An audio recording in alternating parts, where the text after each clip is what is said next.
in North Albury, where the North Albury Hoppers are coming up against the Myrtleford Saints. It is 5v8 on the ladder. My name's Hannah Davies, and today I'm joined in commentary with Ree Dollar-Henty and Tamara Matthews. Ladies, how are you going? Good afternoon and welcome. What a cracking day for a game of netball. Yeah, welcome. It's excellent. It's beautiful to see some blue sky at last, isn't it? And some sunshine. I was on the phone to my parents a little bit earlier, and it's overcast and raining just an hour down the highway. So hopefully the sun stays out and both teams are finishing up the last bits of their warm-up, ready to go. And I think it might get a bit warm out there. I know, it's a little bit hot already. I've already peeled off a few layers. The scarf might go today. It just might. Before I go any further today, I'd like to begin by acknowledging the traditional custodians of the land on which we broadcast from today, the Wiradjuri people, and pay my respects to their elders past, present and emerging, and extend this respect to all Aboriginal and Torres Strait Islander peoples here today. Ladies, before we take a look at the game on court, let's have a little look at the ladder breakdown. No surprises yet again. The Roos undefeated on the top, 10 from 10, with a cracking percentage of 161.56. How have you seen the Roos' performance this year, ladies? We're expecting such a dominance. Absolutely, and I think probably the injury to Liv Sinclair, we were unsure as to how that would affect their performance, but they've brought in Brooke Bice, and it seems to be nearly a seamless transition. They've still been posting some rather large scorelines, and the goal percentage at which Grace Senior is shooting at isn't reflecting how much she is getting the ball. She's putting up a mountain of shots, which means they're getting a lot of ball to her and to sister Chloe as well. And so that means that they're just really performing. And if they can get that percentage down pat, we may see that percentage on their ladder go through the roof. Yeah, and I think, they've got a really consistent side. They've had that the last couple of years. Change with Chloe, but Chloe and Grace have played together before, so it's not a huge change for them. And I think Liv's probably played with Chloe too, prior to her injury. So they've really only had to tweak a couple of positions, and I think they've just sort of, whilst they're undefeated, I feel like they're slipping under the radar. They're just going about their business, which is probably a little bit different to previous years where they've really been out and about. I feel like this year they're just happy to sit back, get the job done and work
with How Will I Know? Oh, just ran out of time to come back to your pass. I think you should request him to sing it for you. How will I know if he really loves me? Oh, it's Whitney. Yes, see? I sound just like Whitney, don't I? Breakfast with Kylie and Kev. Weekday mornings from 6 on 1494 2AY.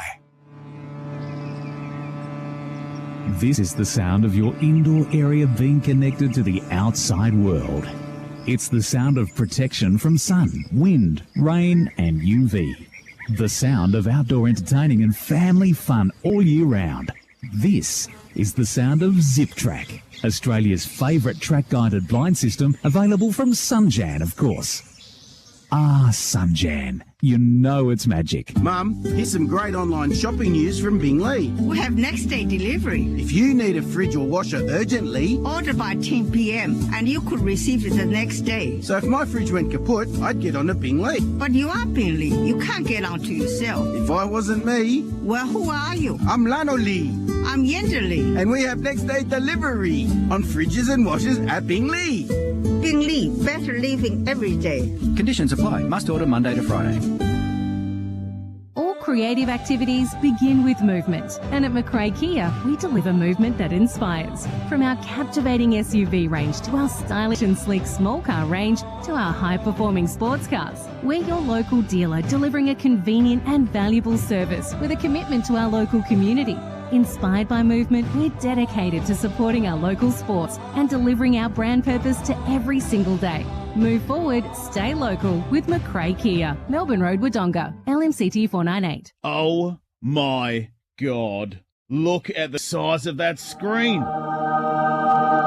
Okay, I reckon Davo and Steve will grab a table right up the front next to one of the speakers because they want to listen to all the commentary. Then Jimmy, Simo and that crew want to be near the tab, so they'll sit up near the back. I'm going to get a table near the bar because you know how thirsty I get during a game. And the girls will probably all sit together right in the middle, not too far from everything. Perfect. Footy season sorted. The Newmarket Hotel Deck Bar. AAP Industries is an Australian-owned company supplying valves and pipe fittings, all gate and butterfly valves, galvanised, malleable, black steel, bud weld and flange pipe fittings. Drop into A.T. Jones to see the range on the corner of Kiawah and Stanley Streets, Albury. At Optus, our best network ever covers more Australians than ever. 98.5% in fact. From the warm nights of Townsville to the chilly mornings of Hobart. From our breathtaking coast to majestic mountain ranges. From bustling towns to quiet country roads. We're motivated to do better by our customers, connecting more Australians than ever before. Head into your local Optus store today. Optus. It starts with yes. Planning a paint project? Talk to Jeff and the team at Inspirations Paint Albury. They are locally owned, locally operated and locally awesome. They're your Dulux approved specialists with the largest range of paints and accessories. Inspirations Paint Albury, 451 Kiwa Street. What's your next project?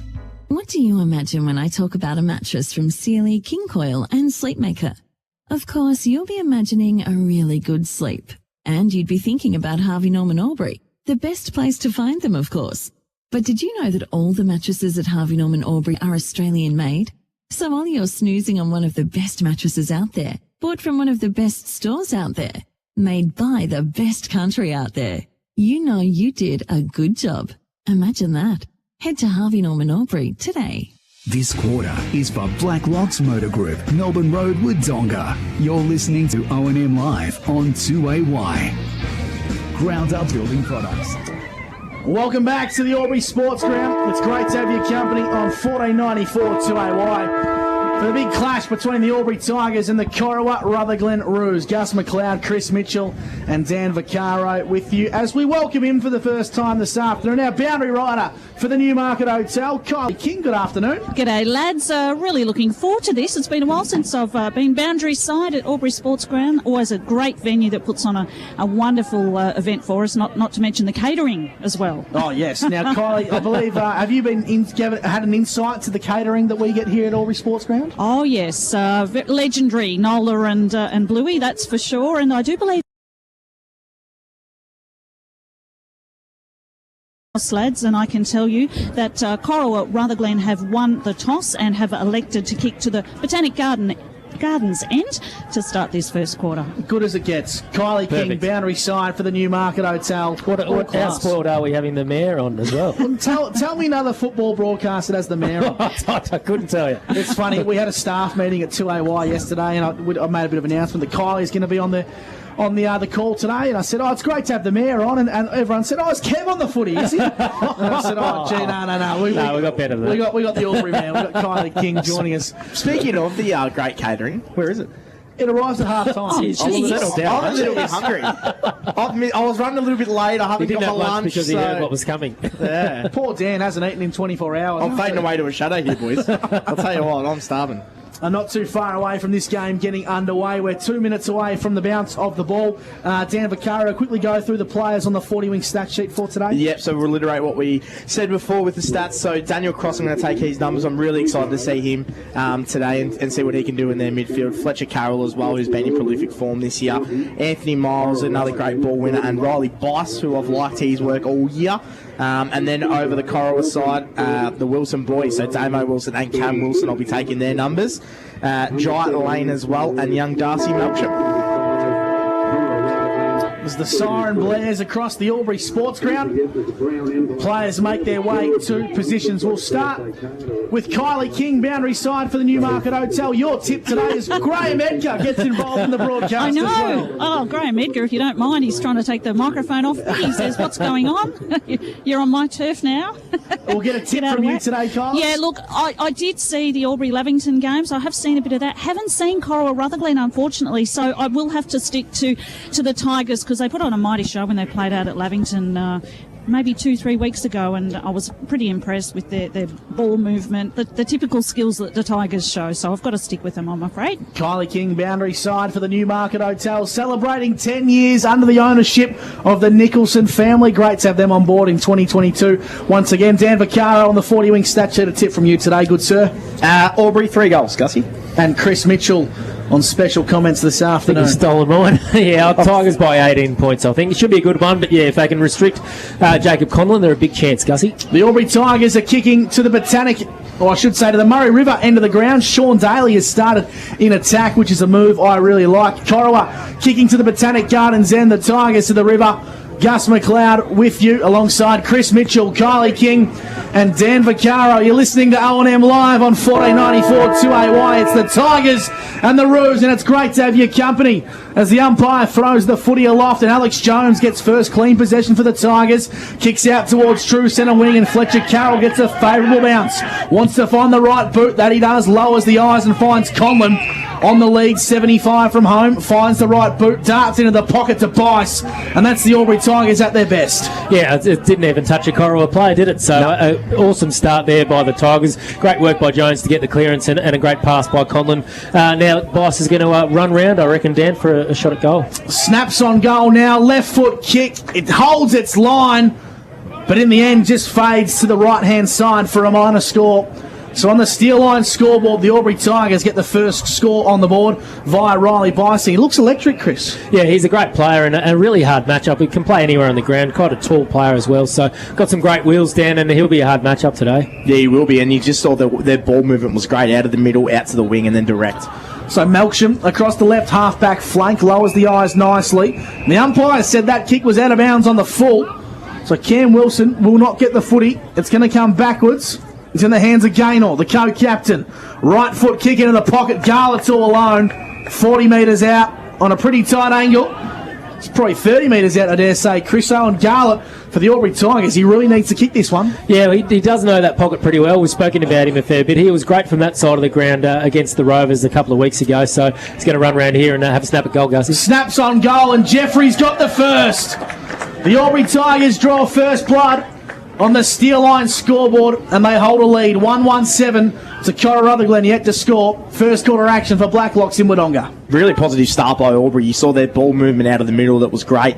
Fletcher Carroll, Riley Bice getting their hands on the footy early. 2 repeat inside 50s for those guys as well. Really positive start, boys. I don't think Corowa's got their hands on the footy yet, boys, so they want to make a bit of a statement this centre clearance. Big Tommy Goodwin's going to line up and against Kelly, so it should be a good one. 2 minutes gone on the Albury GJ Gardner Homes time clock. Give that one to Tom Goodwin in the ruck, and we'll ball this footy up right again in the true centre position.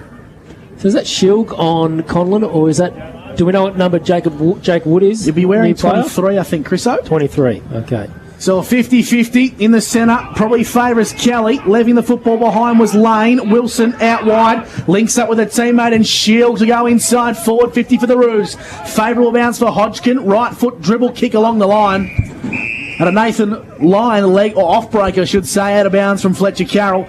And we'll ball the footy in just forward, a true centre wing favouring the Roos. Yeah, that's a great little matchup. Is it Damien Wilson and Fletcher there? Just locking horns. No, Cam Wilson and Fletcher Carroll, the two number 5s. That's going to be one to watch today. Lane, hands on the footy, back to Shield for the Roos. Got to go quickly, and that he does. High up and under kick inside forward 50. Bradkey made a contest at ground level. Filipponi to the top of the goal square. Dangerous times here for the Tigers. Here's a go for Melksham. Can't quite gain clean possession. The Tigers clear defensive lines with a high up and under kick to a contest. Howard makes the go of it, and here come the Roos. Onto the hands, inside forward 50 goes Jai Lane to the top of the goal square. Melksham and Filipponi want to keep this one alive. The Tigers have numbers, but the boundary line beats all comers, and we'll bring the footy back into play. 20 metres out from the Roos goal. Yeah, they're able to lock the ball in pretty well there, Cora. They're going to get another look at the 50 here, and let's see if they can keep it in and get a shot at goal. 20 metres out from Corowa's goal. Bradkey pushed his opponent out of the ruck. Coming through was Fletcher Carroll. God, this boy can play.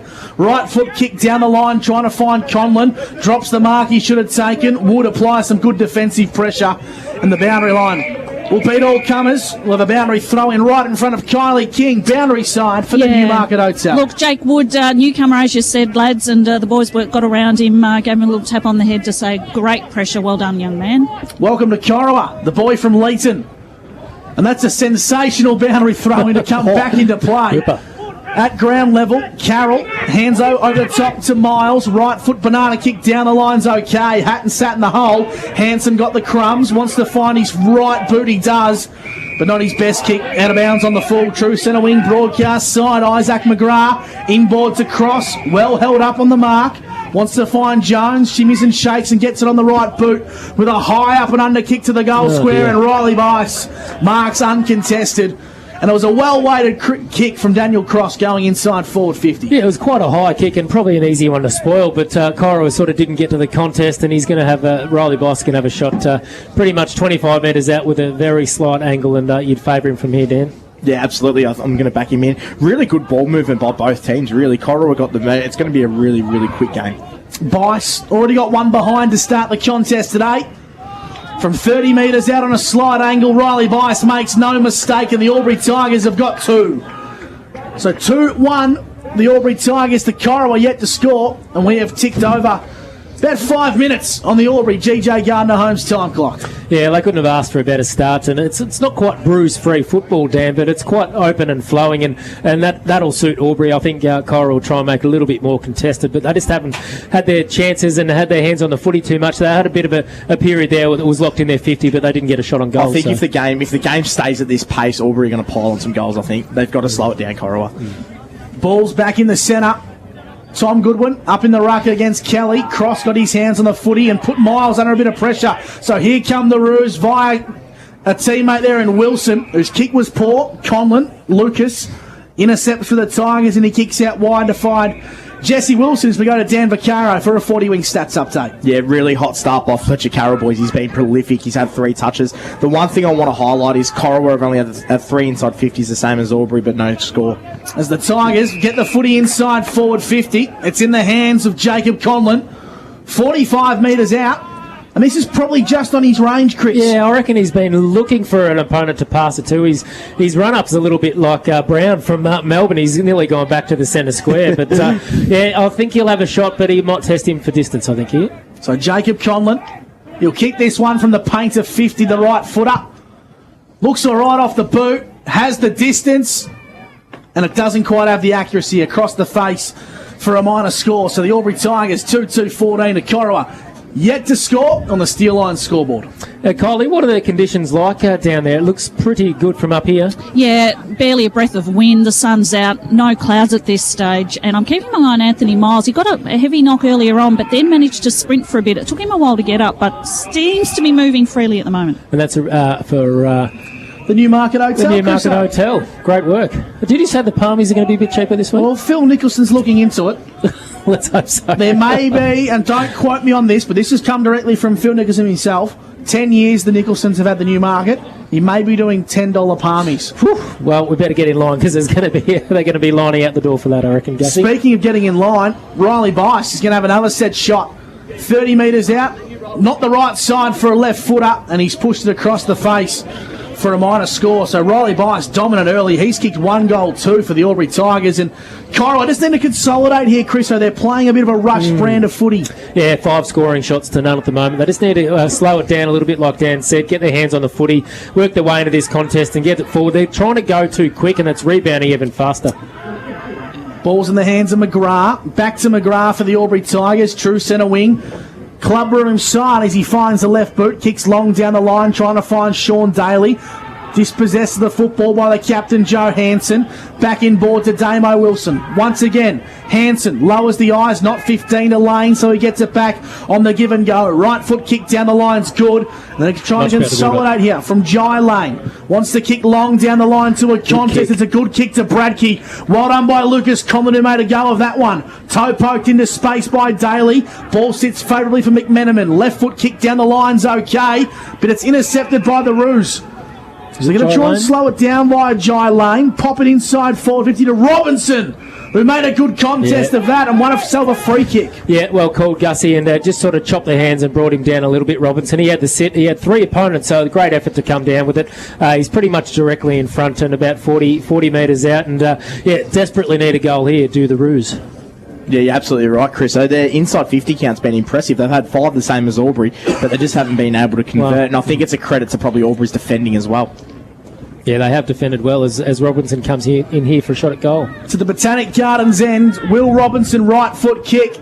It's across the face to the left-hand side. So the Roos are on the board. And the Albury Tigers lead by 14 points on the Steel Line scoreboard midway through the first quarter, thanks to Blacklocks in Wodonga. It doesn't look like there's any hard tags going on at the moment. Daniel Cross has started in the middle for the Tigers. He's been prolific early as well, Dan. I reckon he's not going to get all those touches as we spoke about pre-game, but gee, what he's done already, that class and those little 1-2s with Miles in the centre of the ground has been pivotal already. His ball use has been fantastic. He's up to the 3 touches as well, Daniel Cross on the 40-wing stat sheet. Just starting to work their way into it a little bit more, I think, Corowa, aren't they? A little bit shell-shocked probably to start the first 5 or 6 minutes. The football's in front of the Terry Cross stand here at the Albury Sports Ground, and we'll ball the footy up once again. Dan Vaccaro for 40 wings. Any noticeable stats to start this first quarter? Not really. Fletcher Carroll's been great. He's had 4 early touches, been real prolific. The stat that shows to me is they've both had the same inside 50s, but Albury have just been so much better on the scoreboard. Lane by hand to Romy, left the football behind and won himself a free kick. He got taken high. Good head over the footy and just a clever free kick. He played for it a little bit, didn't he? But yeah, they're not going direct, which is probably not a bad idea. I think Albury's owning the corridor at the moment, so they need to get into these wings and get a bit of territory, I think, here, the Roos. Well, they're playing possession football as Lane links up with Cam Wilson on a 45-degree angle, 60 metres from home. It's a congested forward line that awaits. The lead from Bradkey's ignored, and then he goes to another second lead from Bradkey. But the kick was poor, out of bounds for a boundary throw-in. They'll bring the football back into play in front of the Steel Line scoreboard, which reads the Albury Tigers 2-3-15 to Corowa, just the one behind. How do you see Tommy Goodwin so far, Dan? He's done a few good things. Yeah, Tommy Goodwin's been pretty good in the centre. He's had a couple of centre clearance hit-outs as well, so it'll be interesting to see how he goes throughout the day. So it'll be Robinson to do battle with Lucas Conlon here. And this boundary umpire is having a sensational day. Here's a go now for Jai Lane. Right foot kick from 35. It's good. It's real good. The Roos have got there first. And a really good kick on goal from Jai Lane. A much-needed goal for Corowa-Rutherglen to consolidate. They move to 1-1-7 to the Albury Tigers. 2-3-15 on the Steel Line scoreboard. Didn't look great off the boot, but it just kept coming and coming. A little bit like a boomerang. And a big goal there. And right under heaps of pressure, he chose to play on and go around the man on the mark and pay dividends. Dan? It did. Jai Lane, he's been fantastic. He's had the 4 touches and a goal. He's come off his great work. Last game, he's had 27 and a goal as well. So he's had a great year all round. He's improved a lot, I reckon. He's improved out of sight. Real pivotal player, one of the best there for the Roos. Can play in the midfield and sneak forward for a goal. Back up in the centre. Sean Daly finds his way into the midfield. A move I like. as Hansen intercepts for the Roos. He's had a good start too, hasn't he, Gussie? Joe Hansen, the captain there, he's really leading from defence and setting the play up. Damo Wilson, not a bad kick, but it's going to work out favourably inside forward 50. Taken in the tackle. The Roos have numbers over the top to Fletcher Carroll. Across the left half-back flank goes by hand. Nicely to Jake Gaynor. Right foot kick inboard. Free kick downfield. It's going to go the way of Jeff Garlett. Right foot kicks, an absolute beauty, but well chopped off by the late inclusion. Xander Naish, who's come into the side, boys, for Jason Marks today. Hansen inboard to Howard, who looks to be playing on Taylor Nugent and Garlett. His kick's okay, intercepted by Jesse Wilson, true centre of the Albury Sports Ground. Tries to kick inside forward 50 to a foot race. Jacob Conlon wins this one. Left foot kick towards the goal square. It's going to be a hot contest here at ground level. Connor O'Sullivan amongst the action, the youngster for the Tigers. And it goes out of bounds for a boundary throw-in right next to the goalpost. I was nervous just watching him. He didn't know what to do, did he? Whether to rush it through from behind or to try and trickle it out of for a throw-in. But it's going to be a throw-in in a dangerous spot for the Tigers. Garlett is starting to look alive, boys, which is a good sign for Albury. Boundary umpire brings it back into play. Conlon brought it to ground level. Tommy Goodwin on hands and knees. Damo Wilson and Cam Wilson get amongst the action and will ball the footy up 20 metres out from Albury's goal. Just on the 40-wing stat sheet too, boys, Roos have actually had the 7 inside 50s to Albury 6, so they're getting plenty of the footy, but their quality's got to be there. Goodwin using brute strength out of the ruck to slap it forward.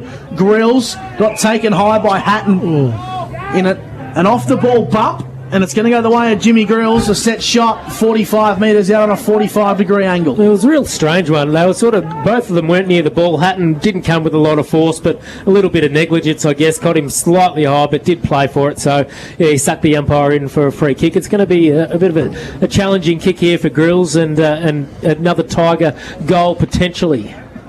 So Jim Grills, the boy from Holbrook. Left foot kick, starts out to the right and holds its line. It's across the face for a minor score. And Chris, you just sense if the Albury Tigers don't convert on these opportunities, that the Roos could have a bit of an avenue to come back into the contest. Yeah, you're probably spot on there, Gussie. They have, like Dan said, they've had enough forward 50 entries and made the most of those limited chances they've had as well. But, the Tigers are a little bit wasteful at the moment, and Conlon's had a fair bit of space in that forward 50 to work, but he hasn't had a lot of support, so they need to get a little bit closer to him and improve that delivery, I reckon. 16-7, the Tigers lead on the steel line scoreboard. Football goes out across the left half back for the Roos. Kick inboard's okay. Making a good contest of that was Jed Longmire. Great to have him playing senior footy for the Roos. Howard for Corowa, true centre half back, links up with Cam Wilson. And he's going to go across the grandstand side of the Albury Sports Ground. Holding the football up his lane. Right foot kick down the line. Just getting a crucial fingertip on that was Luke Daly, the coach, who looks to be playing a bit of a tag job on Caelan Bradkey here. Interesting one, giving away a little bit of height and athleticism, but certainly doesn't give away any tenacity. He's one of the most, the toughest, loves the contest type of players, Luke Daly, in what could be his final year at the Tigers. So it looks like when he goes deep, Jesse Wilson and Conlon go with him, but also when he goes up the ground, it's Luke Daly. It's an interesting move. Watch that one closely on O&M Live as Conlon. Filipponi and Duncan, another good little matchup. Great little players there, those two for their respective clubs. So it's a free kick for the Albury Tigers. They come inboard via Alex Jones. Right foot kick's okay. Links up with Cross. Riley Bice, true centre wing. Left foot kick down the line's okay. Inside forward 50 for Jacob Conlon. Wood made a good contest of it. Give the chockies to him there. Handball's back over the top to the Tigers, and Conlon to the top of the goal square. McMenamin takes a good mark. 20 metres out. Use some good strength there, young Braden McMenamin. He'll go back and have a set shot. 20 metres out, directly in front. Clever play there by Jacob Conlon. He obviously didn't win the first contest against Wood, but got up for the second and chopped one back right in the danger spot there for McMenamin to take the mark. Really good start by Albury. Daniel Cross, he's had a lot of the footy, 4 touches. Fletcher Carroll, 5, and Bice, 4. So all their big-name ball winners are really prominent on the 40-wing stat sheet. Braden McMenamin from point-blank range Makes no mistake. The youngster out of the thirds has got his first of the day. And the Albury Tigers increase the lead 3-4 to Corowa 1-1 on the Steel Line scoreboard. We'll go boundary side. Kylie King for the Newmarket Hotel. Interesting comments about Daniel Cross's contribution and just sort of watching him. It's those second and third efforts and the quick hands that he has and that experience and class that he does bring to the Albury Tigers. Very noticeable. He's been a great inclusion already. Just smart and brings other players into the game, doesn't he? He just pivots, he just moves, and his ball use is amazing. Goodwin slaps it forward, but the Tigers have numbers. Fletcher Carroll, his 40 winks, Dan Vaccaro. 6 touches, Gus. Make it 7 as he kicks towards centre half forward. O'Sullivan got in the road of Taylor Nugent there. Howard links up with the 1-2, and the ball's in the hands of Longmire. Cam Wilson, true centre wing broadcast side, switches the football beautifully out to Melksham, who's 70 from home. Right foot kick inside 50 to Bradkey, is superb. Caelan Bradkey marks 30 metres out directly in front, and that is Corowa-Rutherglen at their best. He could have blazed away and gone long to Robinson, who had one-on-one with Daly in the goal square, but lowered his eyes beautifully, and Bradkey's going to get a great shot here, about 25 out directly in front. So he played for Sydney VFL last week, boys. Looking to take his footy to the next level. Of course, he's battling type 1 diabetes as well, so he's got a lot against him, Caelan Bradkey. But he keeps showing them up, and with kicks like that, that's why the Roos have got 2. He pumped that one into the Botanic Gardens from 40 metres out. Caelan Bradkey's got his first, and the Roos, they move to 2-1 to the Albury Tigers 3-4 on the Steel Line scoreboard. I know we pumped his tyres up all day, but he could not have kicked that ball any better. Absolute bullet. Nearly went into the Botanic Gardens there, didn't it? Not he would have botanical. The light shot. He would have the light shot. I was a bit worried for the He lights. kicked the leather off it, didn't he? I think a flying Sharon with some lights would make a great addition to the I agree, Kylie. festival. It was fantastic, Kylie, but I do think it should have been free if you want to put that word into council. Picked up where he left off last week. You want the ratepayers to fund everything. Oh, very cheeky. Tell you what, Chris, your rates are going up, mate, especially. Ball back in the centre as Lane gets a clearing kick for the Roos inside forward 50. Trying to get a favourable bounce, left the football behind. Hodgson, right foot kick, exits D50, but Cody Howard intercepts nicely for Corowa-Rutherglen. True centre wing, clubhouse side. Not many options present, so he lowers the eyes to Robinson. This is what Corowa like to do when they play good footy, Chris. They hit the short options. No, they've been doing that pretty well. They didn't start like that, Dan, but the last 5 minutes they've been able to hit targets. And they go to the top of the goal square now. Tommy Goodwin brings it to ground level. The Tigers have numbers at defensive end. Free kick and a whistle here. Not sure what the umpire's seen. He's going to pay advantage, though. It's going to go the way of the Albury Tigers. To Anthony Miles, left half back, kicks long down the line, not his best kick. Well done, Joe Hanson, got a crucial fist. Bradkey makes a contest of it. Miles wins the football though. O'Sullivan, the youngster from the Albury Tigers, gets a clean pick up, sells some candy and handballs back over the top to Duncan. Right foot kick, hugs the boundary line. The Roos need to get this football into their hands, and that they do. It's Xander Nash intercepting for Corowa. Important mark there, and he's gone down the line to Melksham, who's had a good start too. Wilson inboard beautifully, links up with Melksham on the edge of the square. Handballs back to Robinson, comes back inboard to Spencer. Right foot kick inside forward 50. Luke Daly intercepts nicely for the Tigers. And you just sense, Chriso, it's that last kick inside forward 50 that's letting Corowa down. Yeah, I think they're rushing it a little bit, Dan. What do you think? Absolutely. So they've had 11 inside 50s, Corowa, and they've only converted twice. So a little bit of a concern for Corowa. They've got to get better going forward. As Melksham lowered his eyes a little bit earlier, that's what they need to do. So Blomley sends a high up and under inside forward 50 for the Tigers. Grills, Spencer at ground level on hands and knees, makes a good contest and will ball the footy up 30 metres out from the Albury Tigers goal. The Tigers lead 3-4-22 to Corowa 2-1-13 on the Steel Line scoreboard. Yeah, they need a goal, the Roos, but it's camped in the Tigers 50 at the moment. But they've certainly got the better of the play, I reckon, the last 10 minutes. Yeah, you're absolutely right, Chris. So good stats as well for Corowa as well. Damo Wilson, Cam and Jai Lane have all had the 5 touches. So big contributors there on the 40-wing stat sheet. Goodwin was held in the ruck, but the umpire didn't see anything in it. Fletcher Carroll gets his hands on the footy. Grills' kick was smothered. Cross to the top of the goal square. Contest forms at ground level. O'Sullivan at the back of the pack and trying to toe poke it forward was Garlett. He's wrapped up, dispossessed of the footy. Umpire said nothing in it.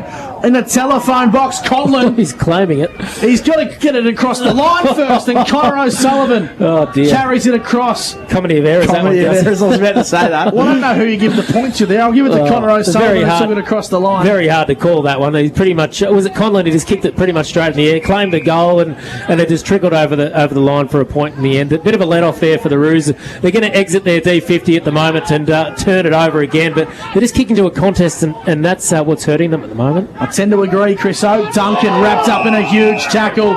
Free kick holding the footy. Well done by Ollie Struve. He's going to win himself a free kick here. We've gone 22 and a half minutes in this first quarter, thanks to Black Locks in Wodonga. Marking the footy at true centre half back is Dan Saunders, the former Wangaratta Magpie. Inboard nicely. The Roos trying to kick long down the line to Robinson, who marks 50 from home on a 45-degree angle. But he sucked Bradkey and Lane up to the contest with him. So Robinson plays on, kicks to the top of the goal square. It's not the best looking kick, but it falls into the lap of Bradkey, trying to tap it back to Struve, but they concede a minor score. Corowa-Rutherglen 2-2-14, the Albury Tigers 3-5-23. The ball's in the hands of Gaynor. It's not the prettiest game, is it, Dan? Both sides are turning the ball over a fair bit, but the Tigers had the better of the opportunities at the moment. They're going to go forward again, but both sides are lacking a little bit of composure when they get it, and maybe that's a contributing factor from the pressure that's put up down. Very rushed footy, Chriso. Very, very rushed. Cross switches the ball for the Albury Tigers to Jesse Wilson. True centre wing, club room side, left foot kick inside 50s, beautiful to Conlon.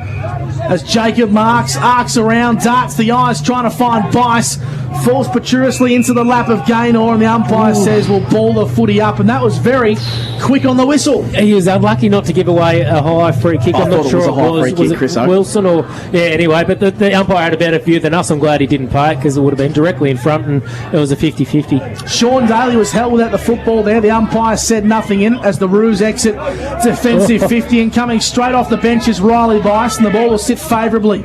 Lowers the eyes, chip kicks okay, in towards Alex Jones. 60 from home for the Albury Tigers, kicking to the Murray River end. Lowers the eyes beautifully to Conlon. And this is that range we speak about once again, Jacob Conlon. He's going to have to kick this one 51 metres on a 45-degree angle. Yeah, he's slightly going to be outside the 50 when he kicks it, and that's going to contribute because he's going to try and pass off the Bice. And that's what he does. So Riley Bice, for a small man, is a big booming kick of the football, Chris Owen. He's been really hot. He's already kicked one goal too today. He's one of the biggest kicks in the team, I reckon, and he's got the journey from here. He just needs to get the accuracy. He's not a bad sort of angle to speak of, so he'll go back and have a shot here. So Riley Bice to extend the lead to 16 points. He'll kick this one from 49 metres, young Riley Bice. Left foot kick on the way. He got too close to the man on the mark. And in the end, that's out of bounds for a boundary throw in. Garlett getting a nice little touch on that one to make it not out of bounds on the full. Yeah, he nearly could have marked it. Probably had a little bit too much heat on it. Probably should have marked it. You reckon he should have? Yeah, just sort of got a good slipped through his fingers a little bit, didn't it? So the footy comes back into play. This boundary umpire has been superb. His throw-ins are very good. Daly's in the ruck, palms it back in towards space, and it's Damo Wilson. Chips the kick over the top to Romy, comes inboard beautifully to Filipponi. Filipponi kicks out wide. Jared Hatton got a lot of work to do. Gets a nice bounce, evades Bice and finds his left. Kick down the line was poor though. Chris, talk us through that one. Yeah, well, he had more time than he thought. Ran around beautifully to evade his opponent and kicked it straight to a Tiger. It's going to rebound quicker than it went in before. So the Tigers have got the football. Bryden Hodgson wants to find the right boot. Goes inside forward 50. Garlett's the target, but Cody Howard zoned off him beautifully and took a nice intercept mark. Yeah, we did speak about that match up earlier, didn't we, about Jeff Garlett and Cody Howard. We rate Howard really highly. That's he's probably got the job done so far. As the siren sounds for quarter time here at the Albury Sports Ground, to be brutally honest, boys, that was anything bar pretty. It wasn't a great start. It was a pretty. I hope it improves. The crowd has slowly dribbled in. There's a fair few on the balcony there enjoying a few beverages. Beautiful sunny day here, but not a great game to start with. Obviously, the only good thing in its favour is it's close, Gussie. That certainly is. The Albury Tigers 3-5-23 to Corowa 2-2-14. We'll take a break. You're listening to O&M Live, and on O&M Live, you won't miss a thing. Ground up building. Watching the game at home is good, but watching the game on the big screen with all your mates, all the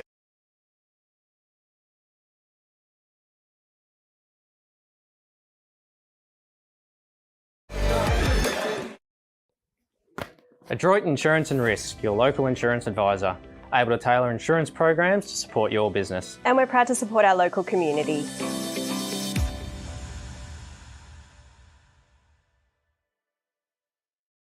The new Nissan Navara has landed at McRae Nissan with a tougher, more rugged design, Nissan Intelligent Mobility, advanced off-road capabilities, and a host of on-road refinement. Test drive one today at McRae Nissan. Looking for somewhere great to eat? Check out Social Dining and Bar. And right now, you can get a seafood basket, served with chips, salad and tartare sauce from just $18. Come and be part of it all at Social Dining and Bar at the SSNA. How many subscriptions do you have? One for entertainment? And one for news? And meditation? One for sport? And one for music?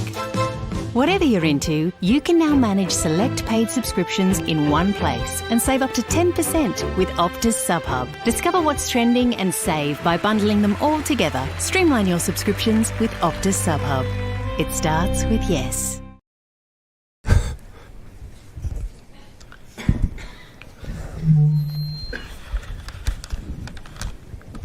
Did someone say KFC? I don't care. Go where you can live and learn locally. Go where there's industry qualified trainers. Go where students come first. Go for the community. Go for the choice of 120 courses across 11 campuses. Go where there's free TAFE. Go for it with GoTAFE. 0.0% alcohol. This changes everything.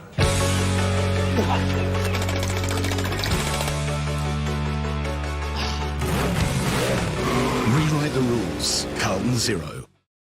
The new Nissan Navara has landed at McRae Nissan with a tougher, more rugged design, Nissan Intelligent Mobility, advanced off-road capabilities, and a host of on-road refinement. Test drive one today at McRae Nissan. GoTAFE is hiring, and we want you on our team.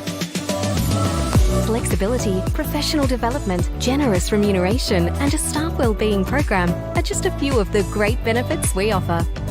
If you have a passion for your skill or qualification, and you're looking for real work-life balance, then GoTAFE is the place for you. GoTAFE is leading, inspiring, hands-on, flexible, fabulous.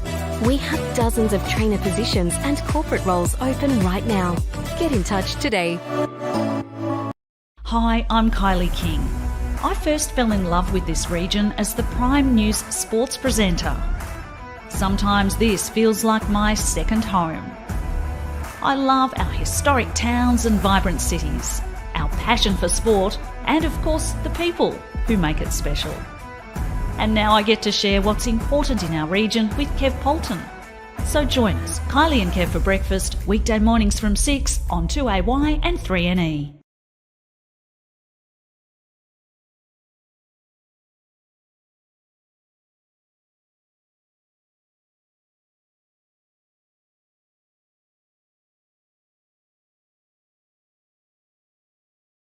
Looking for somewhere great to eat? Check out Social Dining and Bar. And right now, you can get a seafood basket, served with chips, salad and tartare sauce from just $18. Come and be part of it all at Social Dining and Bar at the SSNA.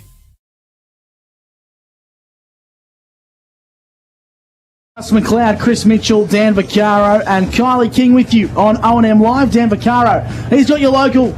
Well, he doesn't have your local Optus stores. He's got your quarters best for your local Optus stores, Albury, Wodonga and Wangaratta.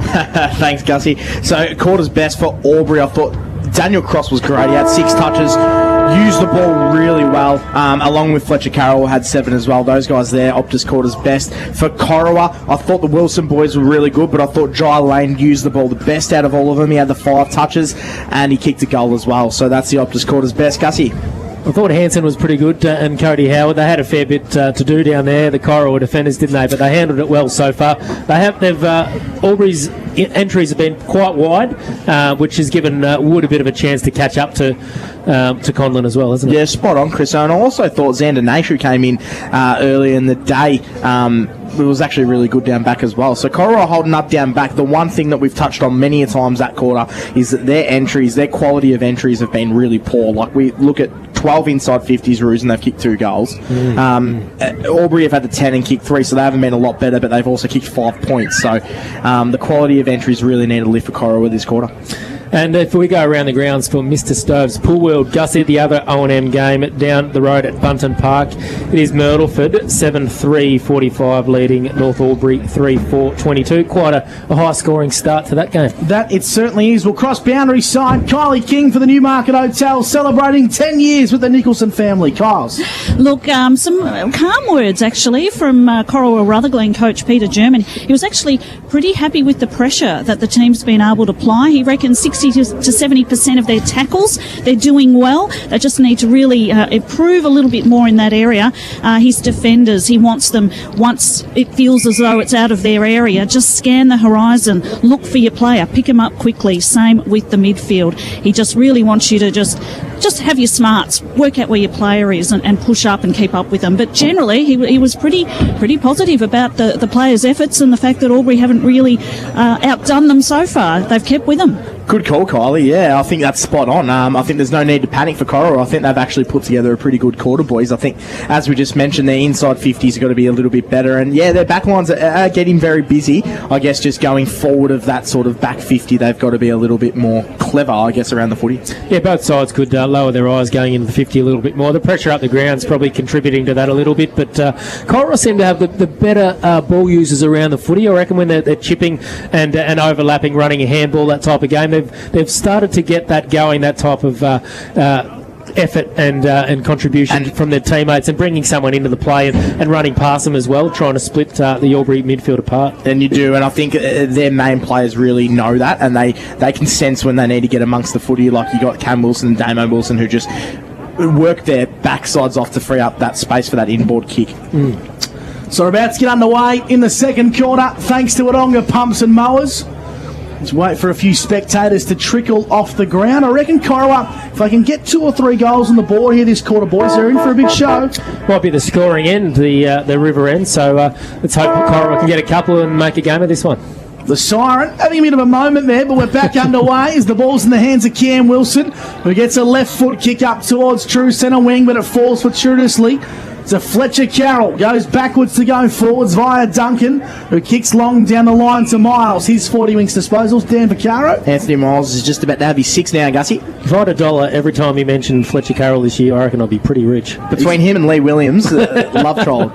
Say what, wouldn't they make a good footballer? Inside forward 50, go to the Tigers to Jacob Conlon, who marks in the netball court pocket, 40 metres out. On a fairly tight angle, boys, but much more in range here for young Jacob Conlon. Yeah, I'm just trying to figure out who his direct opponent is. It's a bit of a tough angle here, but he's obviously going to go back and have a shot. He's a beautiful set shot, so you wouldn't put it past him, Dan. I think he's going to absolutely split the middle here, Mitchie. Looks like Wood is his direct opponent.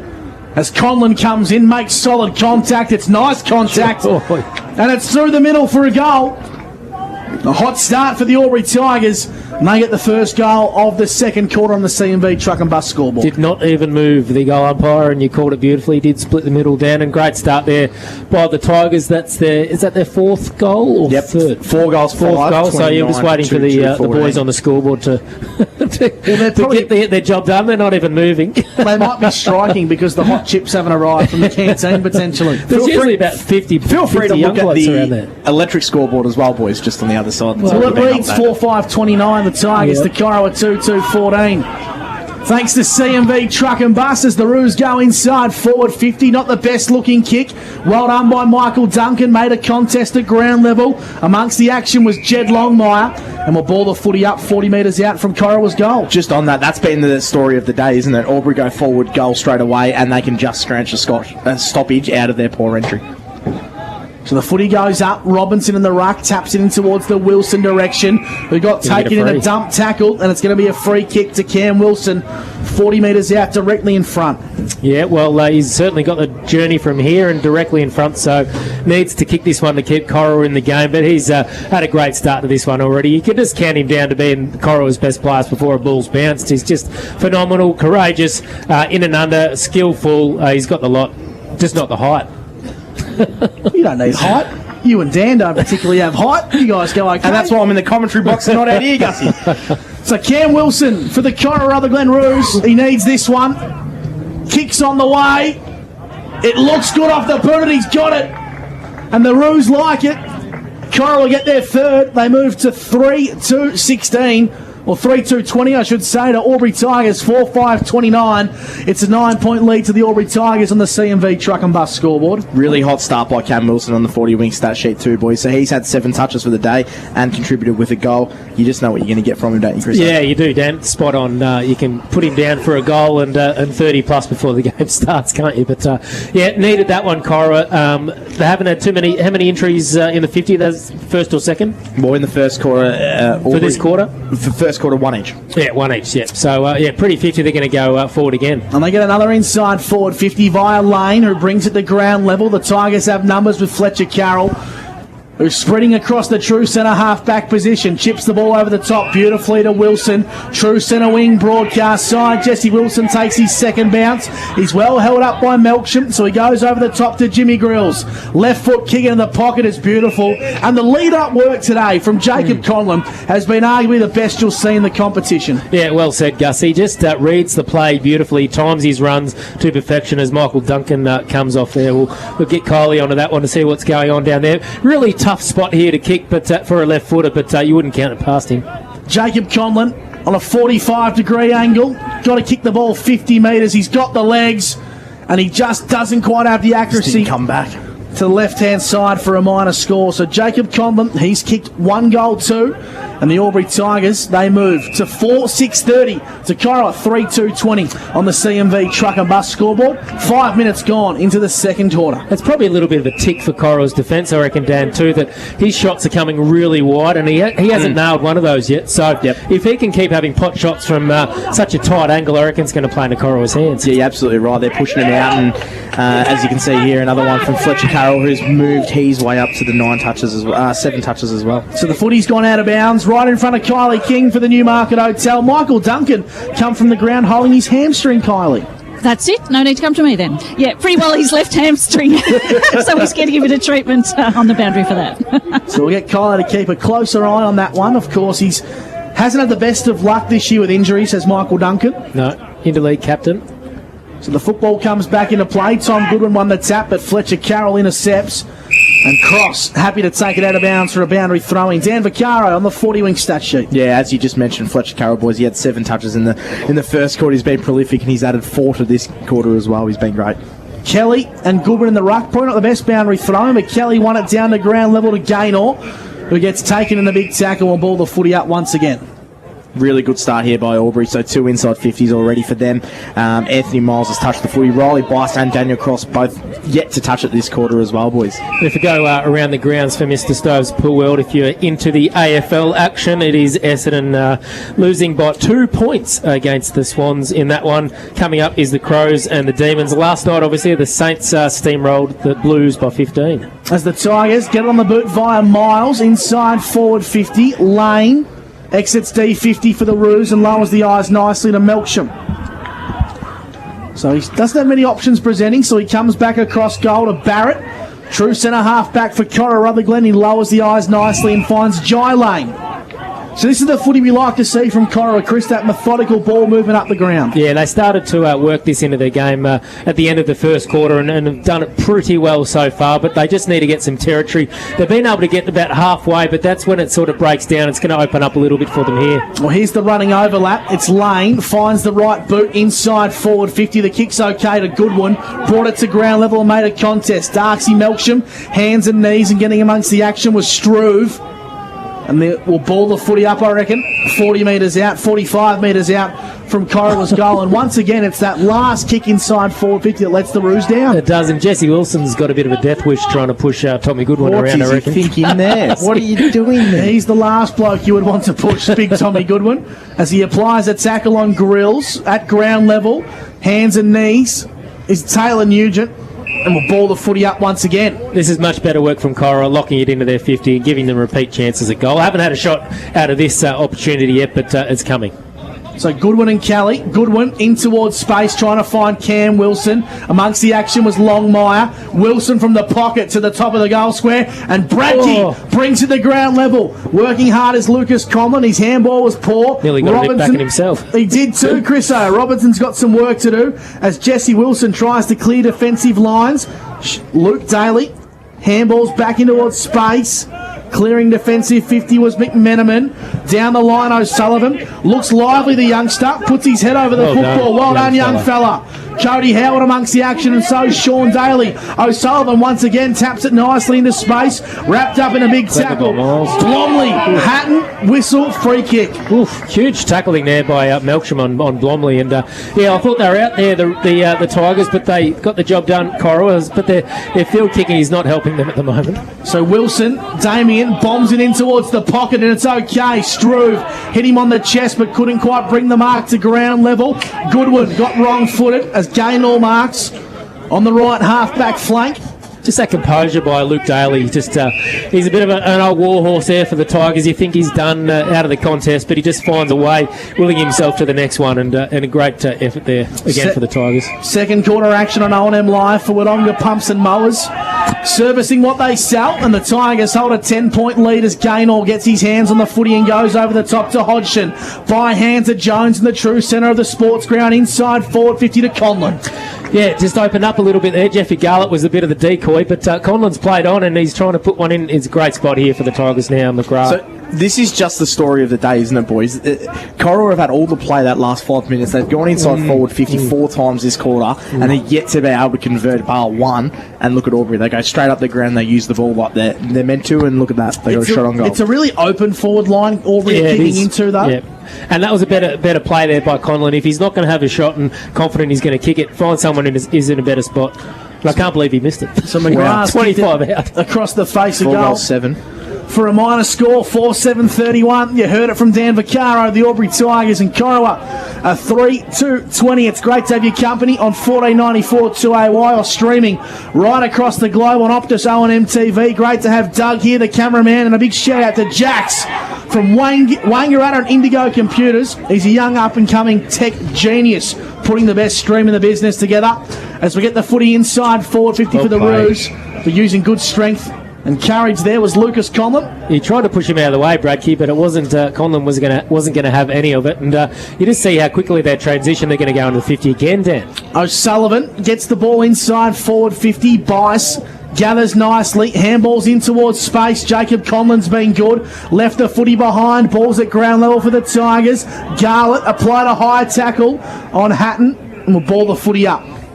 Really positive start by Albury, boys. So 4 inside 50s. They've been able to convert twice, so they're going at a 50% hit rate on the 40-wing stat sheet with Anthony Miles and Fletcher Carroll getting plenty of the footy, 5 and 4 touches respectfully, Gussie. We'll bring the footy back into play around the grounds for Mr. Stokes Poolwell. Deterang Mount Beauty versus Yakandanda, and the Roos hold a 2-point lead at quarter time. Ooh, your mob, Gussie, Deterang. Tell you what, the heart rate will be going Part of through the furniture the roof down there. Footy comes back into play. Good work by Kelly. He's been really good in the ruck today against Goodwin. He has, yep. He's certainly hasn't been beaten in the hit-outs. No, I'd say it's probably even at the moment between that battle. So the ball in the netball court pocket. Palm down in towards space as Garlett gets amongst the action. So does Cross. We'll ball the footy up once again.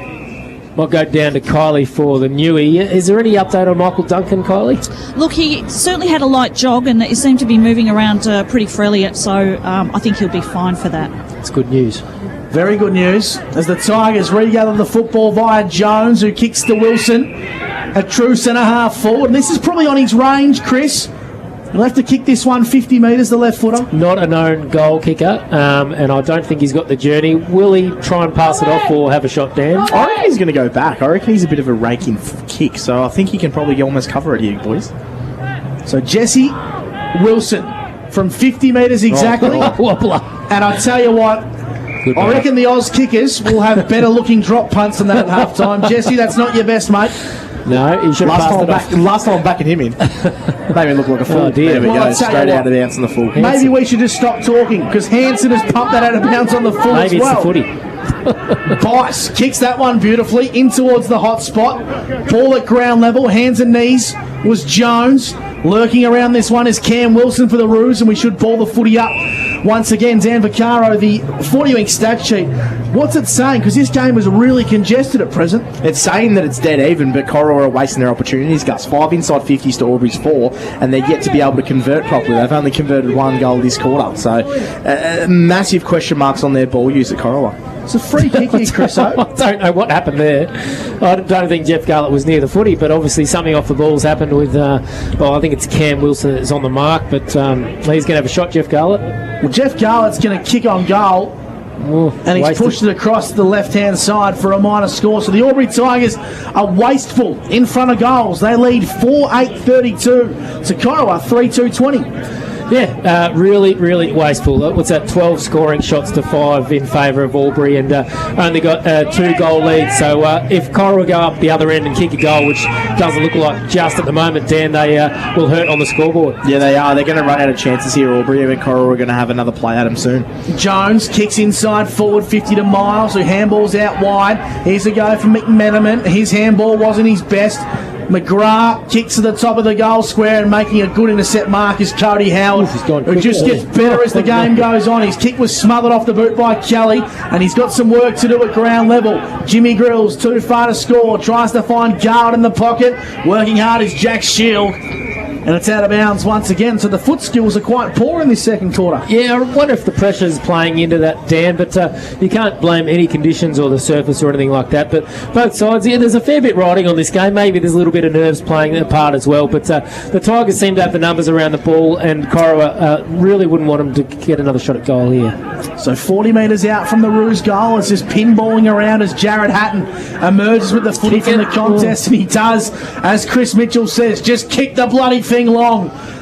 In front of the Peter Cross stand here at ground level. McMenamin's got some work to do as Romy gets amongst the action. We should ball this footy up. Got the numbers here, the Roos. Well, the Roos get the clearing kick via Lane, and he's going to run down the true centre wing. Handballs over the top. Was okay to Wilson. Back in board. Struve. Taking it across the boundary line was Spencer. I think the biggest problem with Corowa at the moment, boys, you can tell that they really want to play their brand of footy where they can slowly build up their play, but they're only being able to get that opportunity 3 or 4 times. So Albury are still bringing back, and they're dictating terms of the game. So if Corowa can get a little bit more cohesion and a little bit more consistency in that game plan, they can hit the scoreboard. It's counteract footy, isn't it? Yeah. And like you said, they're not getting a lot of chances to do it, so they need to make the most when they do get those chances. The Tigers lead by 12 points on the CMV truck and bus scoreboard. There's a free kick going the way of the Roos. Having said that, every time that they get it, have a chance, Dan, they nearly get a shot on goal. They've made the most of those limited opportunities. Yep. They go short. Damo Wilson, 80 metres from home. The slow play is really playing into Albury's hands, isn't it? Because they turn the footy over again, Gussie. Right on cue to Daniel Cross, who intercepts nicely. Goes over the top to Gaynor. So the Albury Tigers want to play a little bit more methodically now. He lowers the eyes inboard to Daly. This is Sean. Yeah, a bit of another slow build-up. Obviously, Corowa's got heaps of numbers behind the ball. So Sean chips, probably not 15. Umpire agrees as Gaynor has possession for the Tigers. Not going anywhere. Dummy kicks down the line. Good contest formed. And this is nice defensive work here from the Roos, trying to beat Albury at their own game. It's almost a little bit like a game of chess, boys. Albury, they're just waiting to see what type of game plan they can play. I think Albury really love the fact that they're almost letting Corowa go forward, because then they can rebound off their half-back really good. Yeah, because they turn it over just on the edge of their 50, don't they? And then Albury has an open opportunity to go forward. So here come the Roos. Ball's in the hands of Lane. Romy wrapped up. That hand pass backwards is probably the key for both sides. I think they haven't done it enough. Melcham for the Roos. Handballs in towards Jai Lane, who gets a right foot high up and under kick inside forward 50. Longmire pushed out of the contest by Byrne, who marks for the Albury Tigers, and he links up with Jake Gaynor across the left half-back flank. Gaynor's starting to work his way into the game. I'm not sure if you're keeping his stats, Dan. No, I'm not keeping his stats, but he has worked his way into the game quite good. He's been good this quarter. Inside 50s, Dan, this quarter? So inside 50s are Albury 5-2, Roos 6. So they've had more, and this is where it's probably examining the fact that they're getting more opportunities, but they're not making the most of them. So the Tigers kick long down the line. Connor O'Sullivan, of course, son of Premiership star Jamal, is playing some good footy. Kicks inside 50 nicely. to Conlon. Too far to score, so he pops it up to the top of the goal square to Grills, who keeps his footing at the crucial moment, and Grills into the open goal square at the Botanic Gardens end. Makes no mistake. And the Albury Tigers have their 5th. And they move out to an 18-point lead on the CMV Truck and Bus scoreboard. Yeah, second time Conlon's looked for an opponent teammate in a better spot, closer to goal with a better angle, and it's paid off. Absolutely right. And Gussie called it earlier in the quarter. Their forward line just looks so much more open. Corowa are so cramped up when they go forward. It's forcing the turnover, and that's where Albury are rebounding and going up the other end. Their players, Fletcher Carroll, 5 touches this quarter on the 40-wing stat sheet. Anthony Miles, 5. Daniel Cross is at the 3. They're getting the ball in their big names, and that's what's evident on the scoreboard. Here come the Roos via Jai Lane towards 60 metres out, and he pumps it long, and he pumps it all the way! A Sunjam goal today from Jai Lane, and just like a game of basketball, it is end-to-end, boys, and Corowa, if they can get their noses in front, they can really break this game open. Well, every little opportunity they've got, they've nearly made the most of them, Dan. That was a two-pronged tackle on Jones, who nearly burst away from the centre square there, but it went the other way, and there was no Albury players defending it. He wobbled one through from about 50 on the run, and great goal there by Jai Lane. 12 touches and 2 goals for Jai Lane. He's a class act, isn't he, boys? That he certainly is. He's playing some good footy. And here come the Tigers. Alex Jones, right foot kick inside, forward 50, free kick and a whistle. It's going to go the way of Corowa. It's going to let them off the hook here, because I think, Bice was about to take a mark and have another shot at goal. So Corowa just need to use his footy a little bit better going forward, and they're a big chance here. They kick inboard. Damo Wilson, his 40-wing, Stan Vaccaro. Yep, so he's just worked his way up to his 12th touch, boys. God, he's a good player, isn't he? Yeah, very I'm sure they wouldn't underrate him, the competition, because outstanding player. Well, he kinks to his brother, who just got met late by the Albury Tigers. Football pinballing around. And if you just joined the broadcast, despite the fact this is only a 2-goal lead to the Albury Tigers, it's one of the more ugly games of football I've seen. It's not a great game to watch or call, but what is keeping it going is the closeness of the contest, and Corowa's ability to keep within this match and give a shot at victory. Hopefully it's a close one, Dan. Yeah, absolutely. They've just got to get better with their forward entries, or if in Jai Lane's case, just don't even kick it in the side forward 50, just bang it outside. Riley Bice goes inside the square, then kicks inside forward 50 to O'Sullivan. Good lead, young fella. Big tall kid, isn't he? Monster of a kid. Yeah, he is. A multi-talented athlete as well. He's a very good basketballer. Yeah, okay. He's got a perfect physique for a basketballer. When he puts on a little bit of beef, like his old man, he's going to be pretty hard to handle. But very athletic. I'm not sure, is he AFL draft type hopeful, Gussie? I think he's a lock, in my opinion. Yeah, okay. I think he'll definitely get drafted. Connor O'Sullivan with kicks like that. You're going to go to the big time, I reckon, young fella. Connor O'Sullivan with a Sunjan goal of the day. A beautiful kick from the young 17-year-old.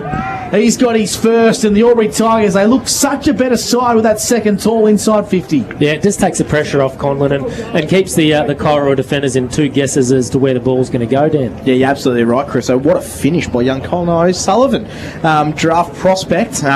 He's been great today, and he's given Jacob Conlon a bit of a chop out, which is good. I think a player that can play good senior footy at 17 is a good sign to get drafted.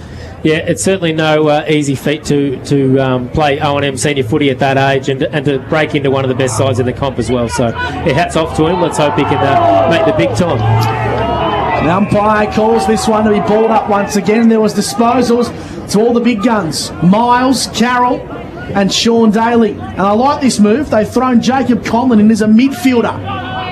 Lurking around this contest, will ball the footy up once again.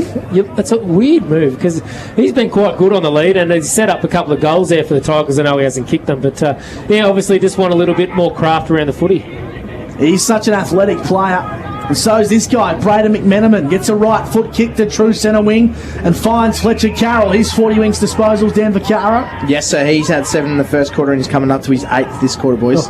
And make that number 9. Lowers the eyes nicely. Finds Blomley on the edge of the centre square. 80 metres from home. Darts the ball inside 50 to O'Sullivan. Good contest from Howard. O'Sullivan doesn't have much support here, so Howard gets his hands on the footy. Handball's back in board. The Roos have numbers. They exit defensive 50 now, and good contest from Luke Daly. Makes a go of it. Filipponi amongst the action for the Roos. Handball's back in board. There's a free kick and a whistle.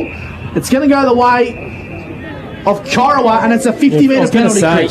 He did blow the whistle, and then the ball kept going. He had plenty of time. of time. I'm not sure whether they must have heard it. We heard it from over here. So, fair 50, going to take them to the edge of. They're obviously going to get another entry here. So Filipponi is 80 metres from home, and he plays on now and kicks deep. Bradkey's the target, and it's a big contest. All the Tigers flew up, and Spencer kicked it into the contest. Kick towards the top of the goal square was okay from Bradkey. The two Collingwood players cleaned each other up, and Lucas is still on the ground. He certainly is. Here's a go now for the Roos. The handball back inboard. Shimmying, shaking. Spencer taken in a tackle by Daly. And I reckon that's Jacob Conlon, boys, in the green boots, who's down. Jacob, is it? Yeah. And he is down in not a good way Looked like he had the wind knocked out of him, Gussie. Big hit. So the football's 60 metres, or about 50 metres out from Corowa's goal as Miles tries to clear defensive lines. Gaynor gets amongst the action, running dangerously into traffic. 1-2 with Wilson was okay. Conlon's going to get his hands on the footy here. Stop the play here because he's right in the middle of I think you have to. The umpire have to stop the game here. The trainers can't get to it because the play's there. Yeah. Grills clears defensive lines. O'Sullivan just takes the footy out of bounds, and the umpire needs to stop the game here because Jacob Conlon is in a world of hurt.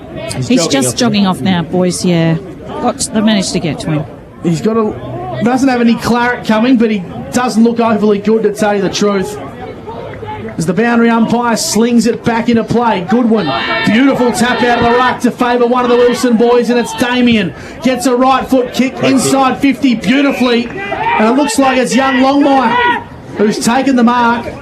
45 metres out. Yeah, done some good things. Longmire hasn't troubled the scorers yet, but shepherded a couple of goals through and got himself in the right position here for a shot at goal. Might test him a little bit, Dan. I reckon the distance he'll be kicking from right on 50. Hopefully he sinks it through, Chriso. But how good is the ball use from Damo Wilson? That's what Corowa have been lacking all game, and they've got to get it in the hands of their big players.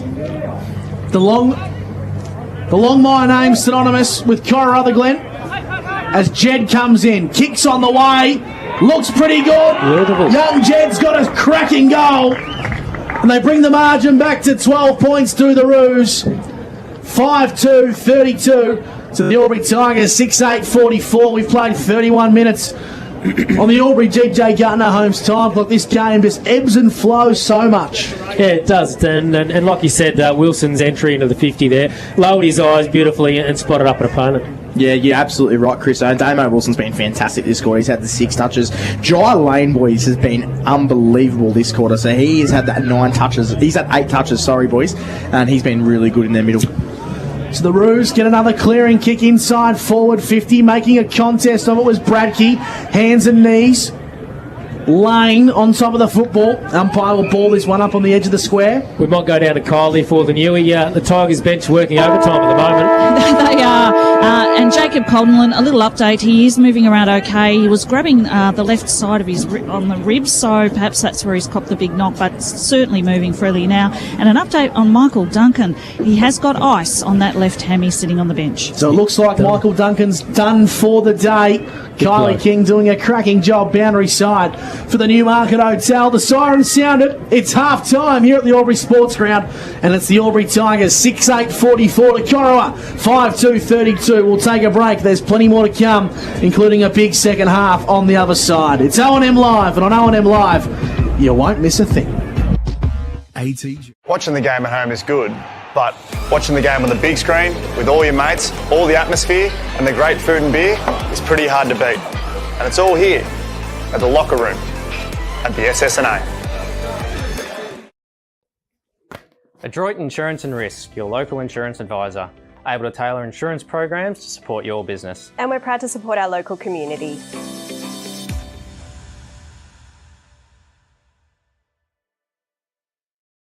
The new Nissan Navara has landed at McRae Nissan with a tougher, more rugged design, Nissan intelligent mobility, advanced off-road capabilities, and a host of on-road refinement. Test drive one today at McRae Nissan.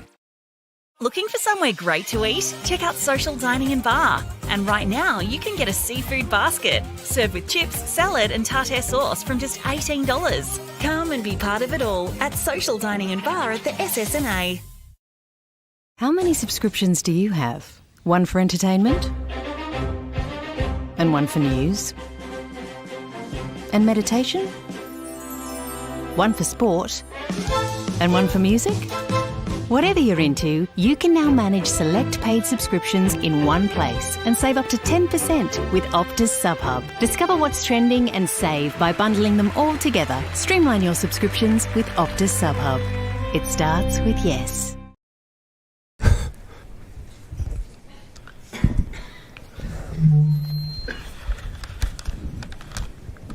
Did someone say KFC? I don't care. Go where you can live and learn locally. Go where there's industry qualified trainers. Go where students come first. Go for the community. Go for the choice of 120 courses across 11 campuses. Go where there's free TAFE. Go for it with GoTAFE. 0.0% alcohol. This changes everything.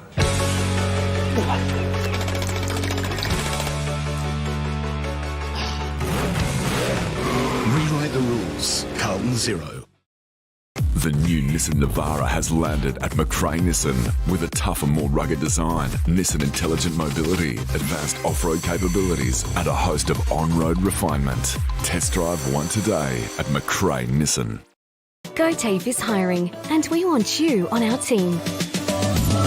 Flexibility, professional development, generous remuneration, and a staff wellbeing program are just a few of the great benefits we offer. If you have a passion for your skill or qualification and you're looking for real work-life balance, then GoTAFE is the place for you. GoTAFE is leading, Inspiring, hands-on, flexible, fabulous. We have dozens of trainer positions and corporate roles open right now. Get in touch today. Hi, I'm Kylie King. I first fell in love with this region as the Prime News sports presenter. Sometimes this feels like my second home. I love our historic towns and vibrant cities, our passion for sport, and of course the people who make it special. And now I get to share what's important in our region with Kev Polton. So join us, Kylie and Kev for breakfast, weekday mornings from 6 on 2AY and 3NE.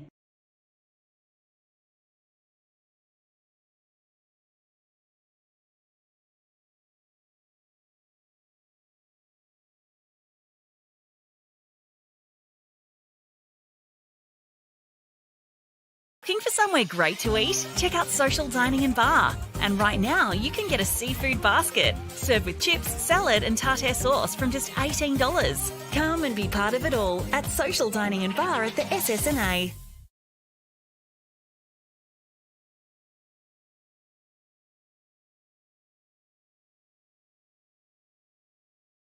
Sports ground for the Tigers and Corowa-Rutherglen. It is the Tigers leading at halftime, 6-8, 44 to Corowa 5-32. A really entertaining game, pretty scrappy football, but very close. With me is Dan Vaccaro to dissect this classic game of O&M footy.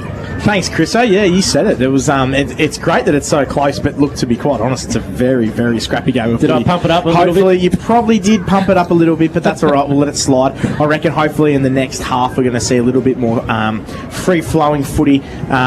You touched on it. I think Corowa at times, you could tell that they just wanted to go back to their methodical, slow build-up sort of play, but unfortunately it's just played into the hands of Albury. Albury literally wanted Corowa by the end of that half to bring it forward for them, so then Albury can rebound back very, very quickly. And when you've got ball users like Daniel Cross, Fletcher Carroll and co, you're going to see it happen quite often. The turnovers are killing both sides, aren't they, Dan? Let's go straight to the stats for 40 Winks. Who are the major ball winners and then the forward 50 entries for both sides, please? Yep, so I'll go through the team stats. So the inside 50 count is 18 to Corowa's 21. So Corowa have actually had more opportunity just going inside forward 50, which really also highlights how bad, I guess how poor they've been going forward, that they've got to fix. On the player front, so for Corowa, Damo Wilson's had the 13 this half. Cam Wilson as well has been quite good with 10. Jai Lane, who I think's probably been best on, he's had 13 and 2 goals. He's been really, really prolific. Darcy Melksham hasn't seen a lot of it with the 5 touches. And then when we move over to Albury side of things, Daniel Cross, I thought he hasn't had a lot of the footy, but as we touched on before the game, he's such a good ball user and he's such clean with his footy. He's had the 9 touches. Fletcher Carroll, who's been probably one of the best on, he's had 14 touches, just doing what he does best. He gets around the ground, finds the footy as much as he can. Anthony Miles has been good in the midfield. He's had 12 touches. And Riley Bice has been thereabouts with 8 as well, Chriso. Probably the big talking point to come out of that one late, and Kylie King was all over it as well, was the big clash between the Conlon brothers, and Jacob Conlon came off second best there. He did. He wasn't moving for a little while, and then he finally got up. It just looked like he had the absolute wind knocked out of him. Hopefully he's okay. Hopefully there's no damage to his body. We saw such a horrific injury last week with Lee Williams. We hope that Conlon is okay as well. And Michael Duncan is obviously done for the day as well. He has a hamstring injury, which will reduce the rotations there for the Tigers. But it is Albury leading so far 6-8-44 to Corowa 5-2-32. A couple of goal lead. They led by 10 points at quarter time.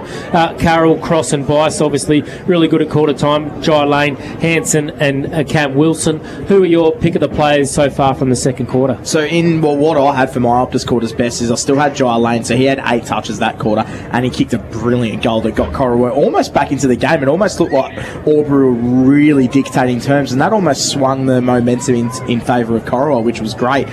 So he was Optus quarter's best for them. And Fletcher Carroll, I can't really say a bad word about that man. He's been great. He had 7 touches that quarter, but he just does everything so perfectly. He almost solidifies what Albury's about. We've talked about how workmanlike and consistent they've been all year. Well, you just look at Fletcher Carroll and he's done exactly that in terms of the way he plays. If you flip it over the other side, Cam Wilson and Damien Wilson are probably having the same sort of contribution for their side. They've been spectacular for the Roos. What was their stats again? So they've had, Damien Wilson's had 13 and Cam's had 10. I probably think Cam's actually probably been better. Yep. I know Damien's probably found a lot of the ball inside that midfield and he's probably getting in and under a little bit more than Cam, but they're both been really, really good. The thing I love about Cam, and I said this I think last quarter, is he knows when it's his time, and he'll work his absolute backside off just to get into a little gap of 20 metres, because he's the one that wants to be delivering the ball inside forward 50, and that's what I love about Cam and Damo.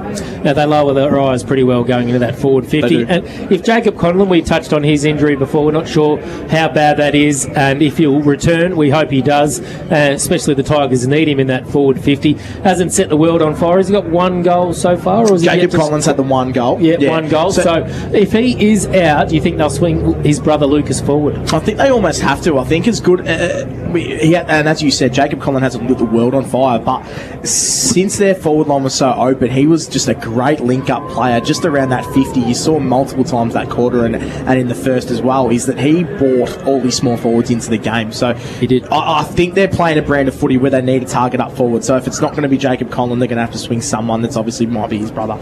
And Lucas Conlon's getting the job done so far on Bradkey. He hasn't had too many opportunities to kick a winning score. How have you seen his influence on the game? Well, Bradkey probably hasn't done what he's been doing all year, to be honest. He's been usually a lot cleaner with the footy. He kicked 3 goals last week as well, I believe, Bradkey. So he's a good player. But yeah, he hasn't had the impact that he has yet, and it's a credit. He's playing against a quality opponent in Lucas Conlon. Jesse Wilson seems to have a lot of space and time too. I'm not sure who his direct opponent is, but he's able to run off and overlap with the footy for the Tigers. Yeah, I think he's almost playing a little bit like a Tom Stewart sort of roll down defence. I don't think he has a direct opponent. I think he's helping out wherever he can, but I think he's almost playing as a loose man. I tell you what, he's a game, man, playing picking Tommy Goodwin for a fight. Oh my very goodness. entertaining. I was scared up here. So, but no, he's been good as well, Jesse Wilson, and he's just another prolific ball winner who just gets the job done every week. So really important for Albury. Not afraid to get his hands dirty is Jesse Wilson, being a dour defender for the Tigers for a number of years now. The ruck battle between Kelly and Goodwin, was touched on Goodwin a little bit. How have you seen his performance in Kelly, and how have you rated his as well? I think Kelly's Who's got the chocolates? I think Goodwin at the moment. I think Goodwin's actually been really good. His work around the ground has actually been really impressive, what I've seen for Goodwin. I know he's a big boy and he's sort of getting his body back to where it was last year, but I actually think he's moved really well that half. He got to pretty much every contest. Around the ground he was really good. I don't think Ben Kelly's been bad. I think he's been okay. I think probably at quarter time it was dead even, but I think Tommy Goodwin was great that quarter, and I think he's just going to go from strength to strength coming into finals, Tommy. So if we'll go around the grounds for Mr. Stove's pool, there is another O&M game coming up today as well, just down the road at Bunton Park. It is Myrtleford and at North Albury. It is the Saints so far getting the job done, 11-7-73 to 3-7-25. And Dan, I'll get you to check on the AFL scores for me as well as we go around the grounds. Obviously, a split round in the O&M with only the 2 matches this week. AFL scores, what's happening there? So we've got Essendon versus Sydney Swans at the MCG today, so Essendon's home game, and that's a really cracker of a game. So 7-2 Essendon plays Sydney 7-6, so 44-48 at the moment. So Gussie's boys, Essendon, and Pandas as well, so they'll be wrapped. And obviously the Cats later on, is it this evening? No, who cares about it? I knew you'd say that. No, they take on North Albury at the GMHBA Stadium. So what about the Hawks? What are they doing this weekend? We have got GWS Giants at Giants Stadium, so that'll be an interesting game. We welcome back Gunston and Will Day as well, so I'm confident. Maybe we can have a win. I think we've been playing okay football at the moment. Giants certainly beatable as well. And if we look ahead in the O&M games for round 12 next week, it's the Rovers and Lavington, Corowa and Wangaratta, North and Albury, Myrtleford and Yarrawonga, probably the pick of the bunch there, and Wodonga and the Raiders. The Myrtleford-Yarrawonga, quite an intriguing game as well. Both sides will be refreshed after the week off. Obviously, no Lee Williams for the Pigeons. Might bring it back to a really even playing field. I think Myrtleford's such a funny little team, aren't they? You just don't know what type of Myrtleford you're going to get. It's in McNamara Reserve, is it? It's at Myrtleford. It's at Myrtleford, so that's always a tougher game as well. I reckon that'll be an absolute cracker. That'll be game of the round. Then you've also got the old rivalry. I know Raiders aren't going too well at the moment, but that is always a deadly game, and I think it's been a long time.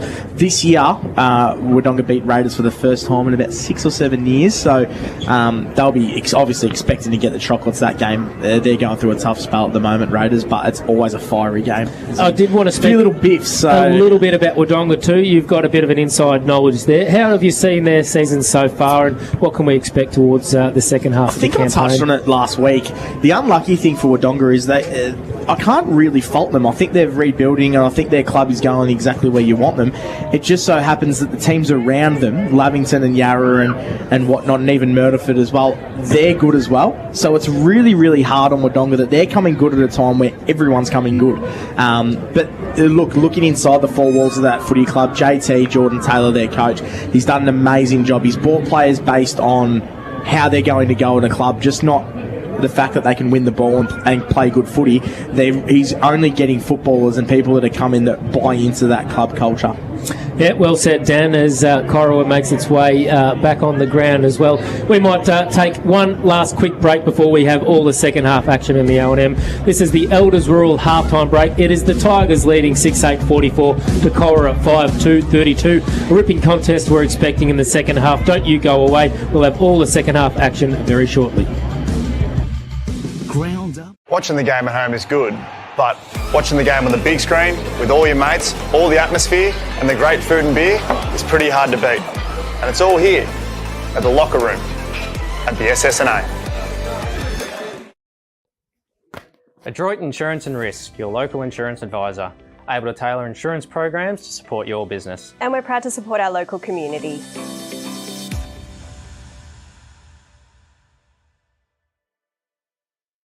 The new Nissan Navara has landed at McRae Nissan with a tougher, more rugged design, Nissan intelligent mobility, advanced off-road capabilities, and a host of on-road refinement. Test drive one today at McRae Nissan. Looking for somewhere great to eat? Check out Social Dining and Bar. And right now, you can get a seafood basket, served with chips, salad and tartare sauce from just $18. Come and be part of it all at Social Dining and Bar at the SSNA. How many subscriptions do you have? One for entertainment? And one for news? And meditation? One for sport? And one for music? Whatever you're into, you can now manage select paid subscriptions in one place and save up to 10% with Optus SubHub. Discover what's trending and save by bundling them all together. Streamline your subscriptions with Optus SubHub. It starts with yes.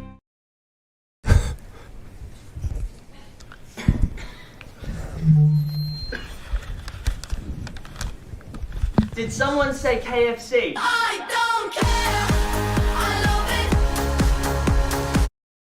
Go where you can live and learn locally. Go where there's industry qualified trainers.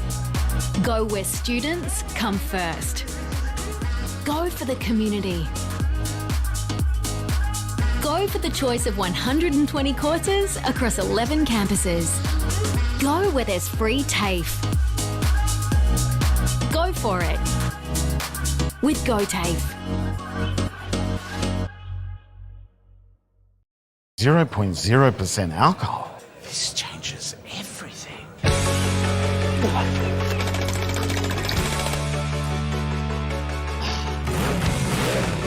Rewrite the rules. Carlton Zero.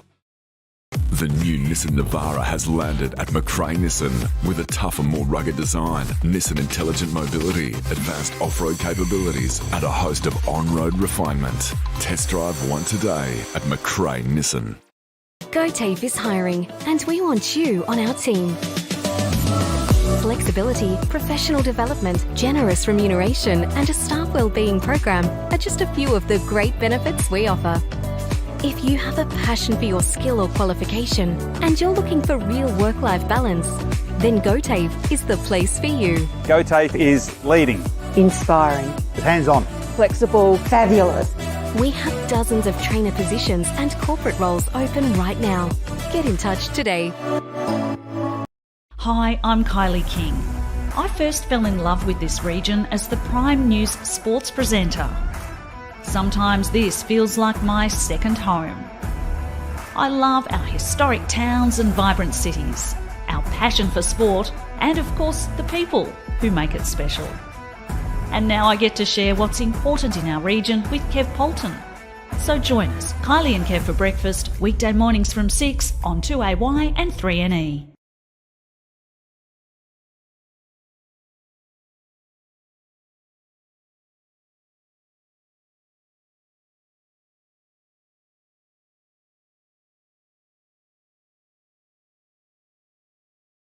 Looking for somewhere great to eat? Check out Social Dining and Bar. And right now, you can get a seafood basket, served with chips, salad and tartare sauce from just $18. Come and be part of it all at Social Dining and Bar at the SSNA. O&M Live on 2AY. Welcome back to the Albury Sports Ground, and play has just got back underway. You've only missed about 2 or 3 seconds, and there's a free kick directly out of the centre contest for Fletcher Carroll, and he gets it on the right boot inside forward 50 in the Conlon direction. Jacob Conlon read it like a book and took a nice mark 45 metres out. Well, we're pretty much doing his obituary before, but he's back out on the ground and can line up a shot, Dan. Yeah, you're absolutely right, Chris. You were doing his obituary. But no, look, he's been good all day, and Albury just starting where they left off last quarter, boys. So Jacob Conlon, a prolific goal kicker who started his career as a full-back. Right foot kicks on the way, he likes it off the boot. Jacob's got 2. The Albury Tigers, they've got 7. It's a hot start to the third quarter. They couldn't have asked for a better start. The two big guns, Fletcher Carroll and then Jacob Conlon finishing up the other end. But I think that's the scoring end too. So yeah, you expect a couple more early goals for the Tigers to set the tone in this one. They've done it in the first quarter as well, boys. Just in the first 30 seconds, Albury have just gone bang, and it puts the pressure back on Corowa. So great to have your company on O&M Live. The Tigers, they hold a 50-32 lead on the Peter Bowen home scoreboard.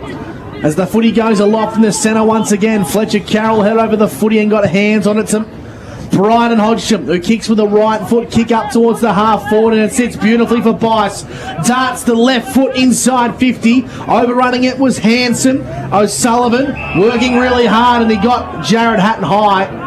And it's a free kick for Corowa-Rutherglen. And you're a brave man, young Connor, but I wouldn't take on Jared Hatton either. I wouldn't. He's a solid unit and a nice left foot kick as well, but this is going to put him in a little bit of danger here. It was a dangerous kick to a 2-on-1, and the one of Isaac McGrath worked very hard to keep that ball alive. The Albury Tigers 7-8-50 to Corowa-Rutherglen 5-2-32. It's on the Peter Bowen Home scoreboard. Very quick pace bowler too, if Robbie McKinlay has not told you before, Gussie. Jared Hatton. I've faced him, and it's not exactly medium pace, I can tell you that for free. Football comes back into play in front of the past players' 10 here at the Albury Sports Ground. High up and under kick, and sitting in the hole nicely is Lane as he intercepts for Corowa-Rutherglen. They just need to find that composure, Chriso. Yeah, they do. He's becoming nearly their best player, I reckon, Jai Lane. Yep. Just fantastic, Dan. And that was his spot, the right place. That was his 14th touch, and he's had 2 goals. Yeah. But, like you said, Gussie, they do need that composure. They've found it a little bit in the back half, but it's the forward of the 50 that they need it the most, and it's going at those entries. They can get it to halfway, all right, but it seems to break down. They might get a little bit jittery when they think there's a possibility of getting a goal on the end of it. Damien Wilson across the left half-back flank, kicks inboard, not his best kick. Miles intercepts for the Tigers, chips the ball inboard, and Sean Daly got clotheslined. Taking the advantage is Hodgson into the path of O'Sullivan. The youngster who'll go back and have a set shot from 45 metres out on a slight angle. He hit the flush before. He's a similar shot from the last quarter, so let's see how he goes this time, boys. So as Chris Mitchell said on O&M Live, thanks to McRae Motors, it certainly is the scoring end, the Murray River end. And Connor O'Sullivan starts his approach. It's got the journey and it's got the accuracy. Gee, this kid can play. Connor O'Sullivan's got 2. And the Albury Tigers have 2 goals to start the third term. Yeah, I saw his old man talking to McGrath as they're walking off the ground, maybe just saying, you need to find my boy a little bit more space in the 50 there, Tommy McGrath, but he finishes off his own work beautifully well, and he's the tallest player out in the 50 there. They don't really have a match-up. I think Hanson's on him at the moment, but just an absolutely beautiful kick of the footy. Fletcher Carroll, 2 boys on the 40-wing stats, got his hands on it early, 2 touches, and Miles 2 touches as well, boys. 56-32, the Albury Tigers lead as Tom Goodwin palms the ball in towards space for Corowa-Rutherglen. Getting his hands on the footy now is Lane, inside forward 50 to a contest. Bradkey, who's been quiet. Longmire chases the ball to the boundary, can't quite keep it alive. And taking him across the line is Lockie Taylor-Nugent for a boundary throw in 30 metres out from the Roos goal. Yeah, they need to make the most of this limited opportunity they've got in the 50 there, but they just can't find enough space as Kelly takes it out of the ruck. And brings it to ground level. Big collision there too, boys, but I think that was...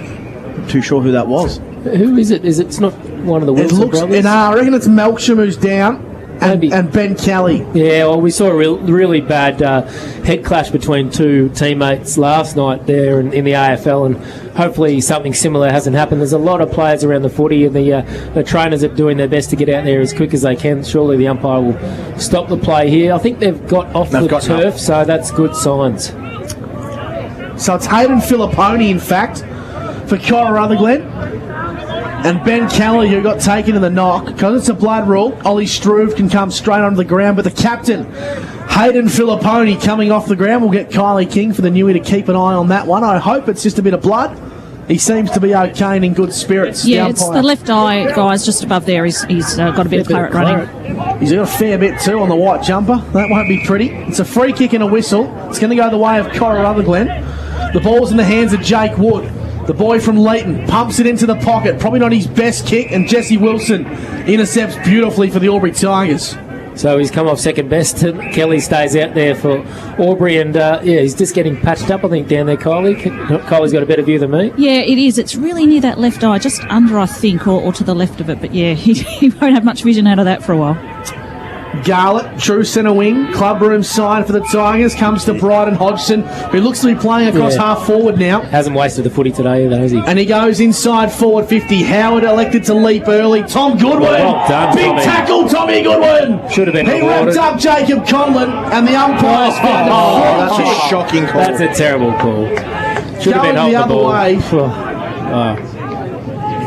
Talk us through that one, Chris. It should have been holding the ball. Yeah, we tried to get around big Tommy Goodwin, and you probably think he would, but he didn't. The big bare arms wrapped him up, and he was good enough to fire off a little handball, but I didn't really see him landing in the back, and how can he not anyway? Look at the size of the difference between the two, but yeah, pretty unlucky. Conlon's going to have another shot at goal. So Jacob Conlon from 40 metres out, slight angle. He's pushed this across the face to the left-hand side. So Jacob Conlon Footy gods. kicked 2 goals, Footy gods. 3. And the Albury Tigers start to elevate their lead. But what we need elevation in is the work from the scoreboard attendants, as the electronic one has not turned back on. So at present, we think it's 7-9. It's a Corowa 5-2.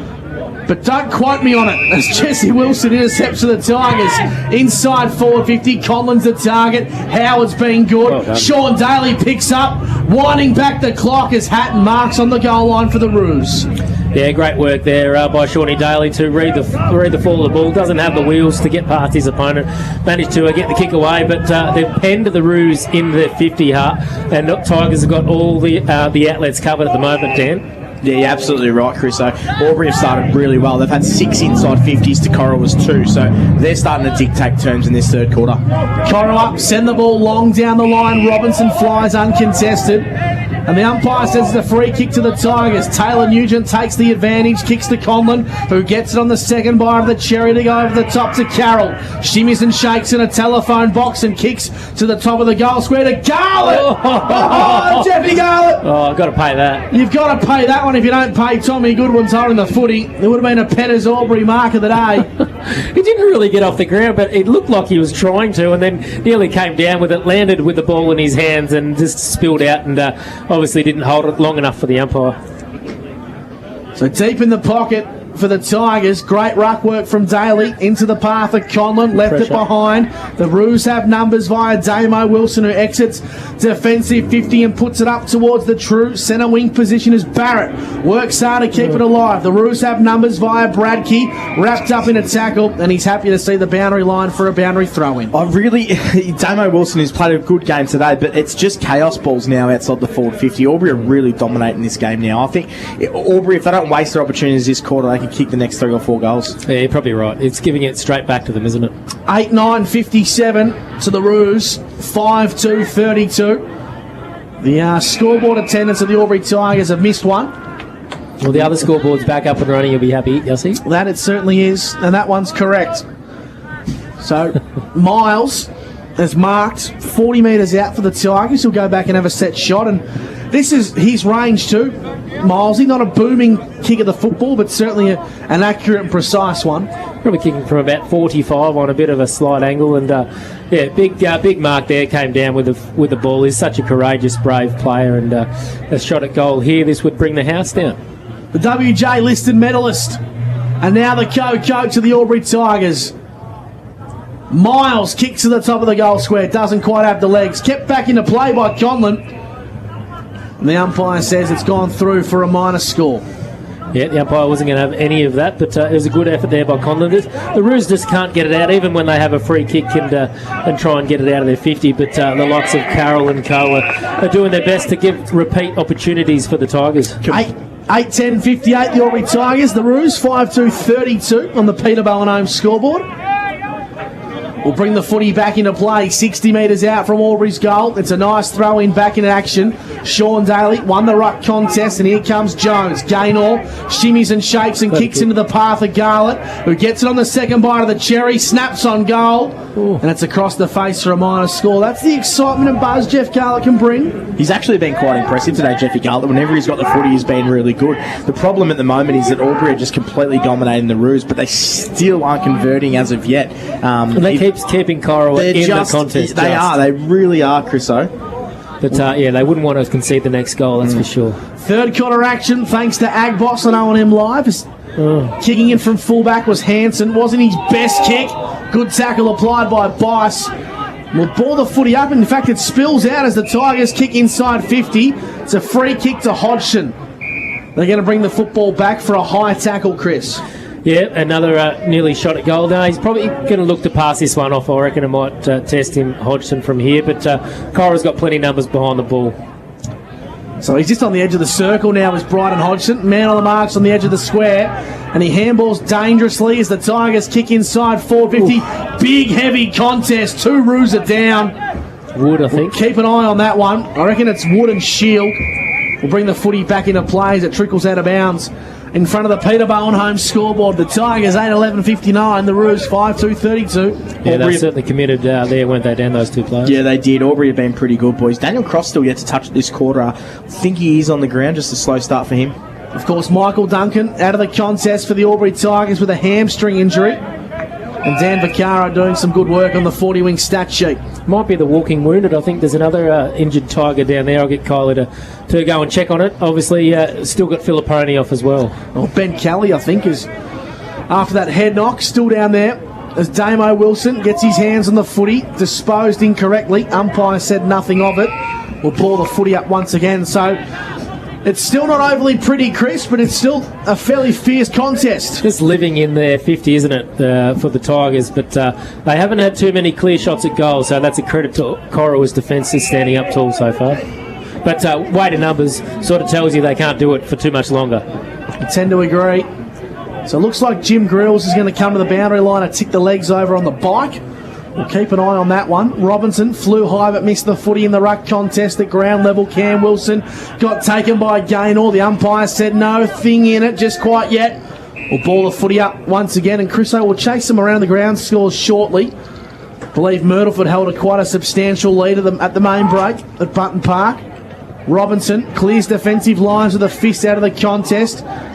Player got taken high for the Albury Tigers. The umpire said nothing in it. There's about 10 blokes around this contest trying to clear defensive lines as Byrne gets amongst the action for the Tigers. True centre half back for the Roos. Umpire should ball it up once again. Around the ground to Mr. Stokes-Pulwell. Yeah, down the road at Bunton. The Hoppers are coming back a little bit, 4-7-31, but they still trail Myrtleford 11-9-75. Goodwin in the ruck against Daly. Goodwin won the tap to Gaynor. Pinballing around. Cross, hands on the footy for the first time this quarter to Hodgson. Inside forward 50. Hatton's got some work to do on old Sullivan. He applies a nice block. And it goes out of bounds for a boundary throw. And we'll go boundary side. Kylie King for the Newmarket Hotel.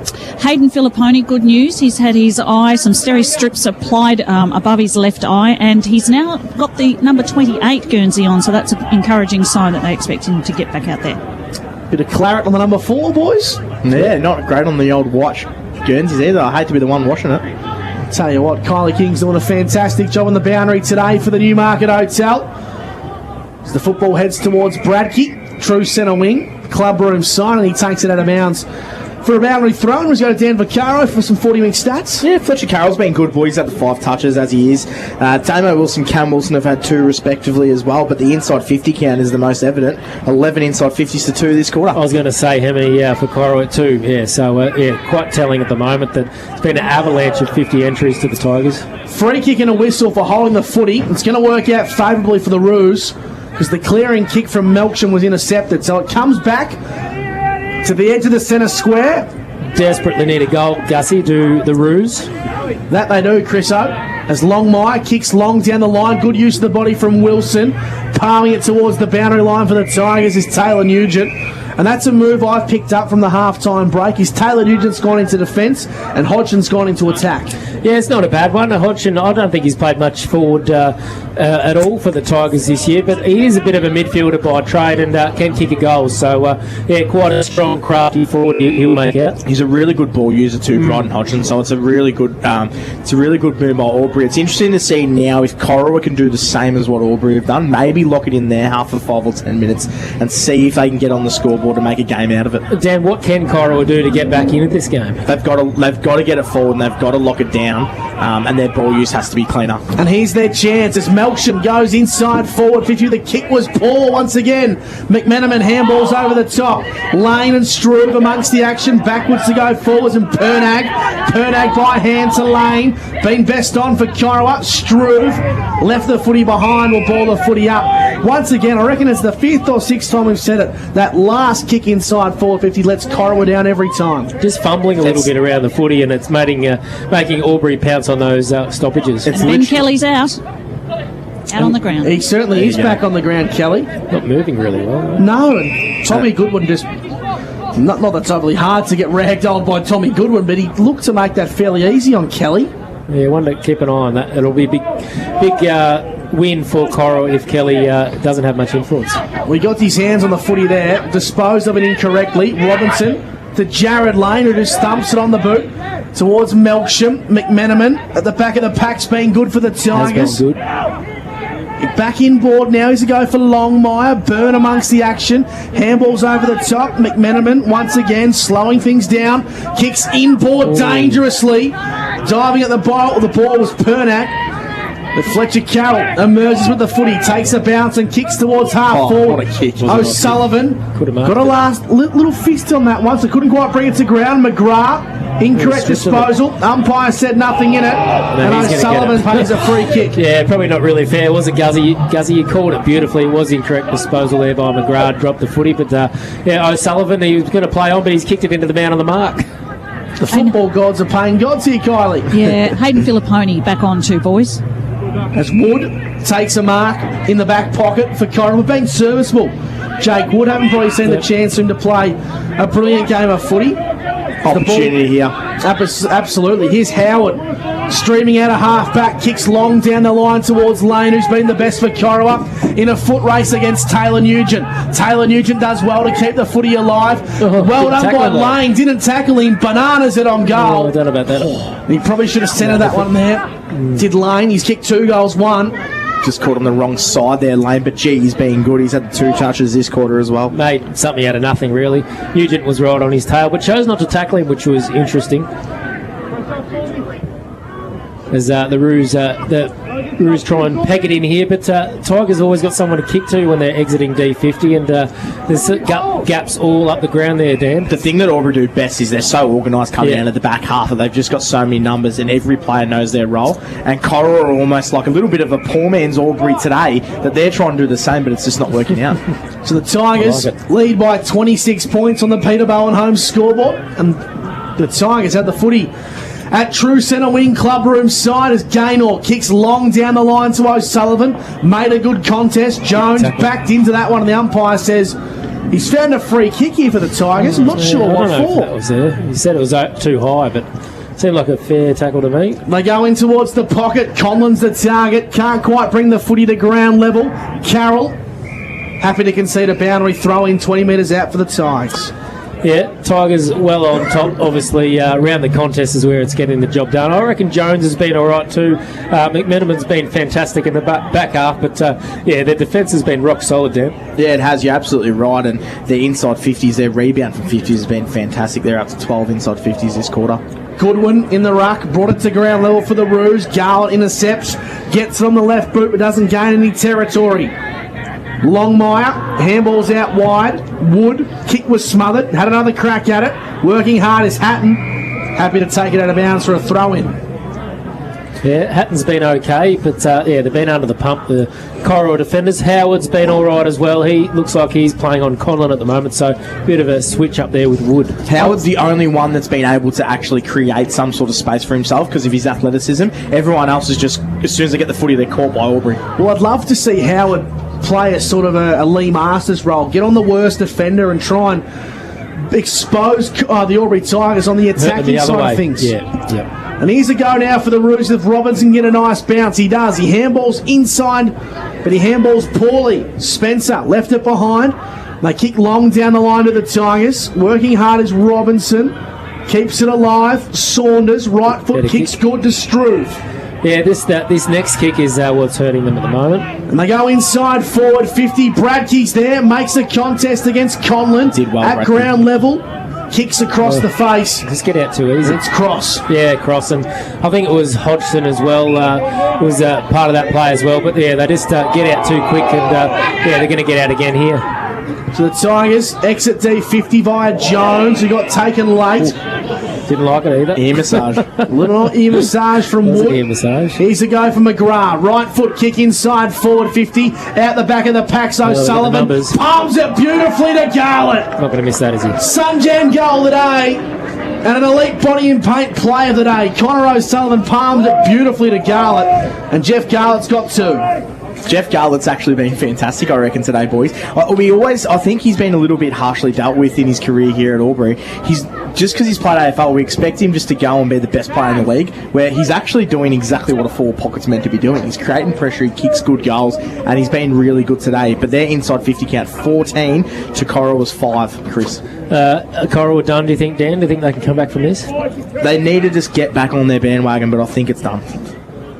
So we tick over to 20 minutes in the third quarter, boys. I think that might be all she wrote. 65 plays 33, favouring the Albury Tigers on the Peter Bowen home scoreboard. Oh, a bit of a blow here. I think it might have a dislocated elbow. Something very bad there. Oh, it does not look good. No, I can't look at that. What is going on there? Or shoulder? No, it's shoulder. Collarbone? So lanes come from the ground. And the Tigers get the ball in their defensive pocket. Luke Daly, happy to concede. But Conlon says, no, let's not concede. I'll keep that footy alive. Robinson tries to make a contest of it here for the Roos. And the issue we've got here at present, lads, is Jai Lane didn't come through the gates. So he technically, the Roos have a player down on the ground, I dare say. So they can't replace him because he didn't come off the Well, I right don't spot. think he came through the gates. He was pretty keen to get off with a dislocated shoulder. McGrath inside forward 50, gut running from Garlett, and he marks uncontested in the pocket. Yeah, I'll get Kyler to keep having a look at that, but he's in a fair bit of pain and he's been their best player so far, Dan. So yeah, quite easily been their best player, so massive out for Corowa. We'll quickly cross to Kylie for the Newmarket Hotel. It doesn't look overly pretty, does it? No, they are trying to see if they can just pop it back in if that's the issue. But yeah, looks like they're taking him off the ground now for a little bit more treatment potentially. Garlett kicks on goal and he's got 3. And I reckon that's all she wrote here at the Albury Sports Ground. 10-11-71 to Corowa 5-3-33. And there's nothing worse than nasty shoulder injuries. And I tell you what, Kylie, I don't blame you. I wouldn't want to watch that either. Boundary side for the Newmarket Hotel. Yeah. Yeah, no. Yeah, it looked painful. Great finish there by Jeff Garlett, boys. That's what 185 games of AFL does for you. He's just professional and a good finish in Albury. Corowa on the canvas, boys. Back into the centre of the Albury Sports Ground. Goodwin stood his ground and tapped it in towards space. The Roos midfield need to lift. Not much support today amongst the action. Jared Hatton got a nice block from Hanson, who left the footy behind. O'Sullivan to Daly inside forward 50.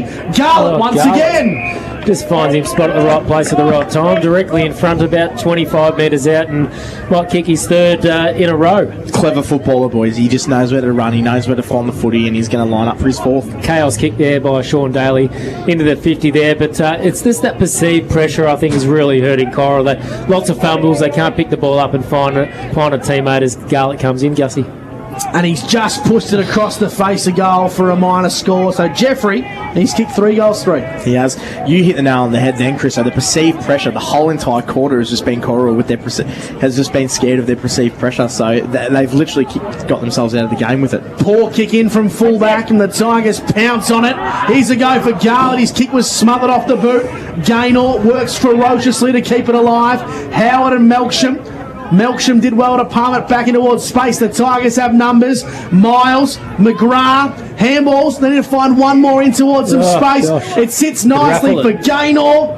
uncontested on the mark, Jack Shield. They could have raffled out there, the Tigers. I think it was Gaynor, it was Carroll, found himself with no opponent and right on the edge of the goal line there. But Corowa let off the hook there, but it's just going to be really hard for them to come back from here. They just need to throw the baby out with the bathwater down, throw everything out the Tigers and see what comes of it. Yeah, they've got to try and play their type of brand too, Chris. So they've got to try and play that kick-in brand and don't go away from what you've been doing all year. But when you turn it over like that, which they've been doing all day, it makes it hard. I just think they just need to change the matchups, throw Cody Howard forward or on ball, just do something. Don't just let the game continue as it's going, Gussie. As the siren sounds for three-quarter time, the quarter certainly favoured the Albury Tigers, and they hold a big lead at the three-quarter time break. Albury 10-12-72 to Corowa 5-3-33. We'll take a break and bring you the final quarter. On the other side, you're listening to O&M Live, and on O&M Live, you won't miss a thing.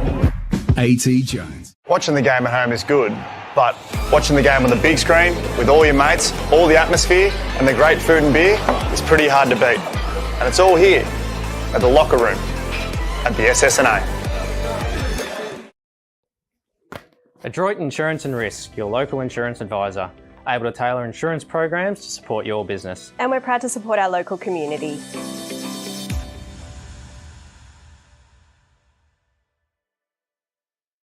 The new Nissan Navara has landed at McRae Nissan with a tougher, more rugged design, Nissan intelligent mobility, advanced off-road capabilities, and a host of on-road refinement. Test drive one today at McRae Nissan.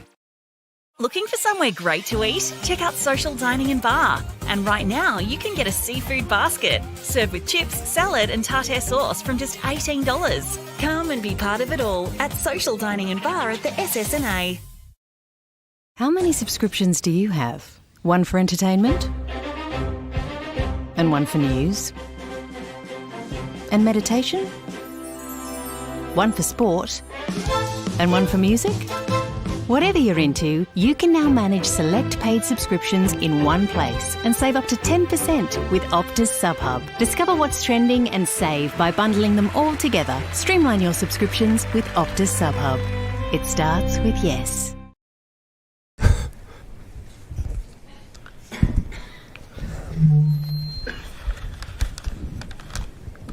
Did someone say KFC? I don't care.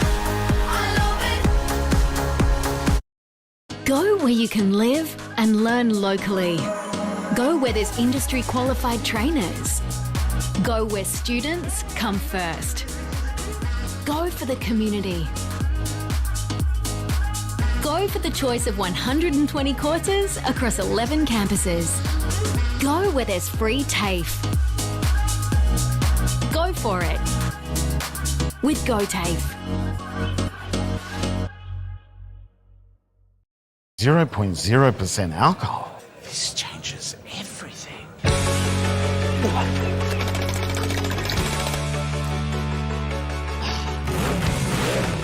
Rewrite the rules. Carlton 0.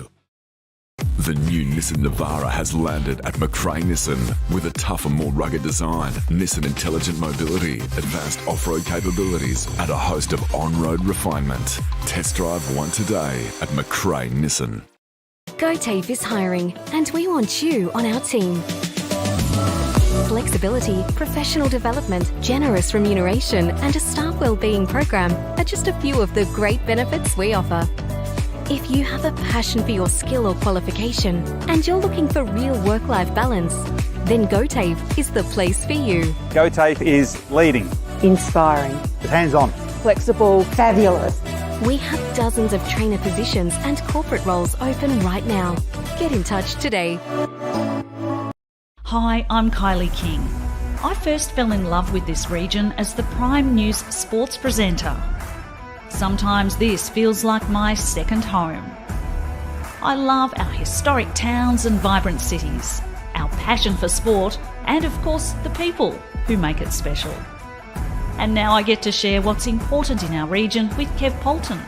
So join us, Kylie and Kev for breakfast, weekday mornings from 6 on 2AY and 3NE.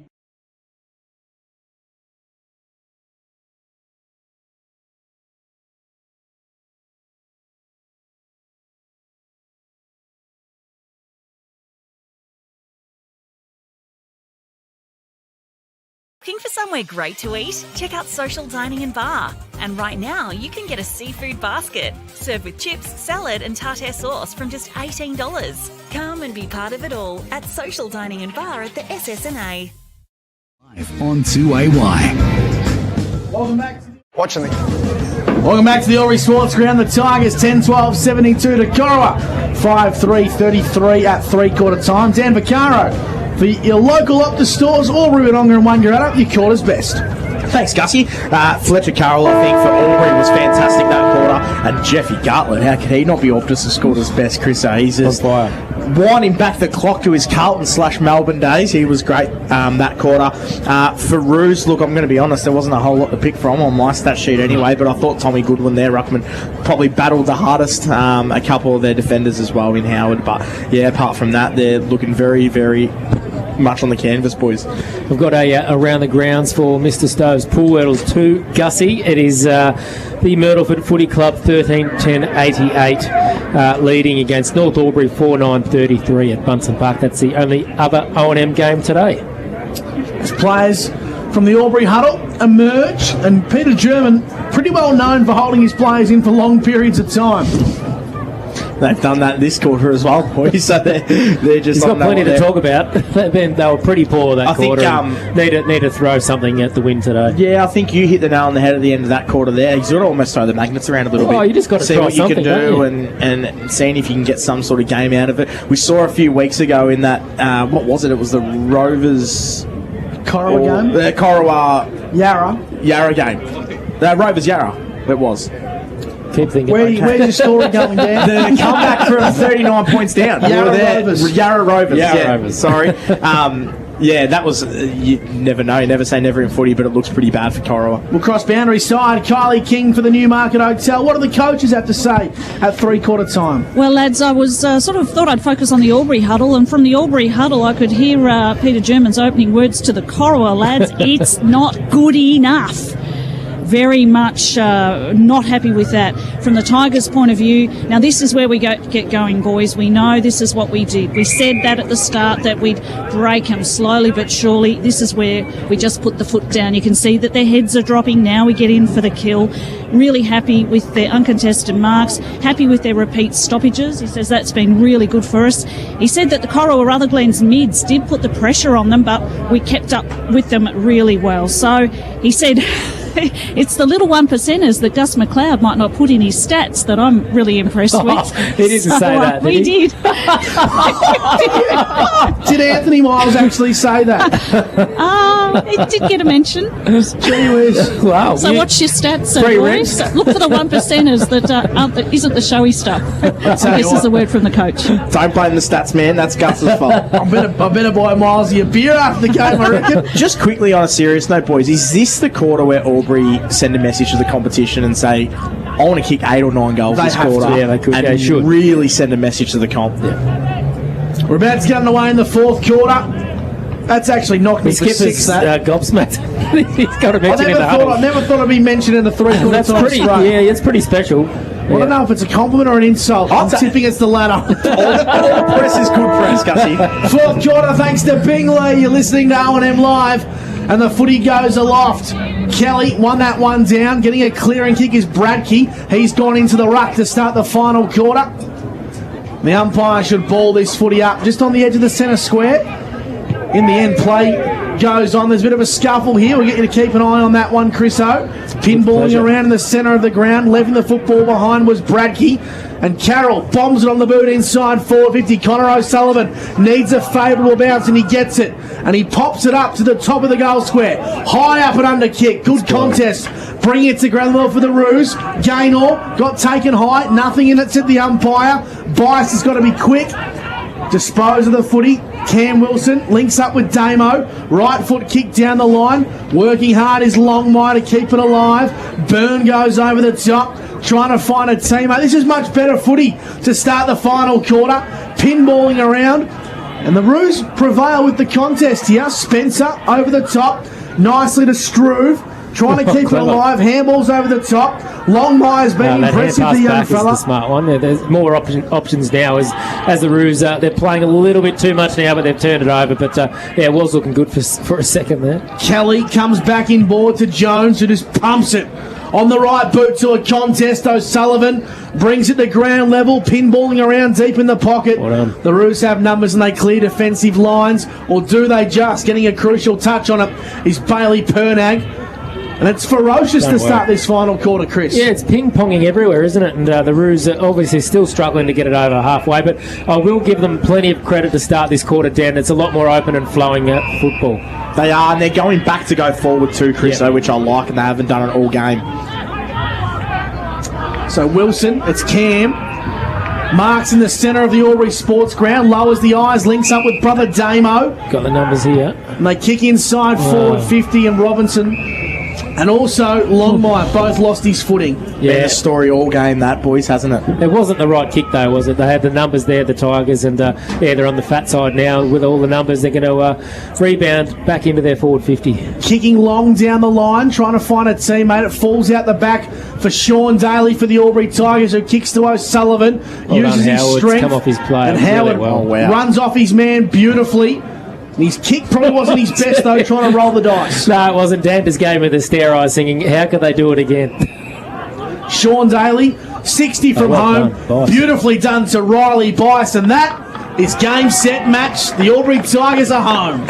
Yeah, would you park some Lamborghinis and put them on the bench now, Dan, that you know the game is iced? Just about, but I think I'm sticking to what I said at three-quarter time is Albury really want to send a message here. Albury want to pile on another 6 or 7 goals, I reckon, but how disappointing from Corowa. Like, their ball use has just been really poor today. There's no other way to sugarcoat it. They've gotten plenty of opportunities and plenty of the ball, but their ball use has just been poor. With the top 5 so close as well, percentage could come into play, so the Tigers need every little bit they can get their hands on at the moment.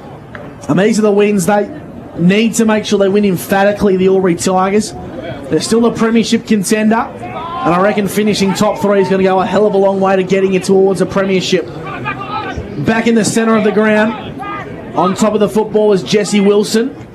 On the edge of the square will ball the footy up. We've played 3.5 minutes on the Albury GJ Gardner Homes time clock, and the Tigers lead 11-12-78 to Corowa 5-3-33. Fourth quarter action thanks to Bingley as Daly works hard. This is Luke to get his hands on the footy. Handball's back. Handball's nicely to Taylor Nugent. Trying to find McMenamin, but it favours the boundary line and will ball it back into play. So just on the 40-wing stat sheet, boys, Damo and Cam Wilson are trying really hard at the moment. So Damo's got 3 and Cam Wilson's got 4 touches already on the 40-wing stat sheet. What's Daniel Cross up to, Dan? Daniel Cross is on 12 touches. He's had a quiet second half. Carroll, another 40-wings disposal. Doesn't quite get rid of that one. Umpire should ball it up. Who are the leading stats getters on the 40-wing stat sheet, Dan? Well, Damo Wilson's had 18. He's had 19 touches, and Cam Wilson's had the 17.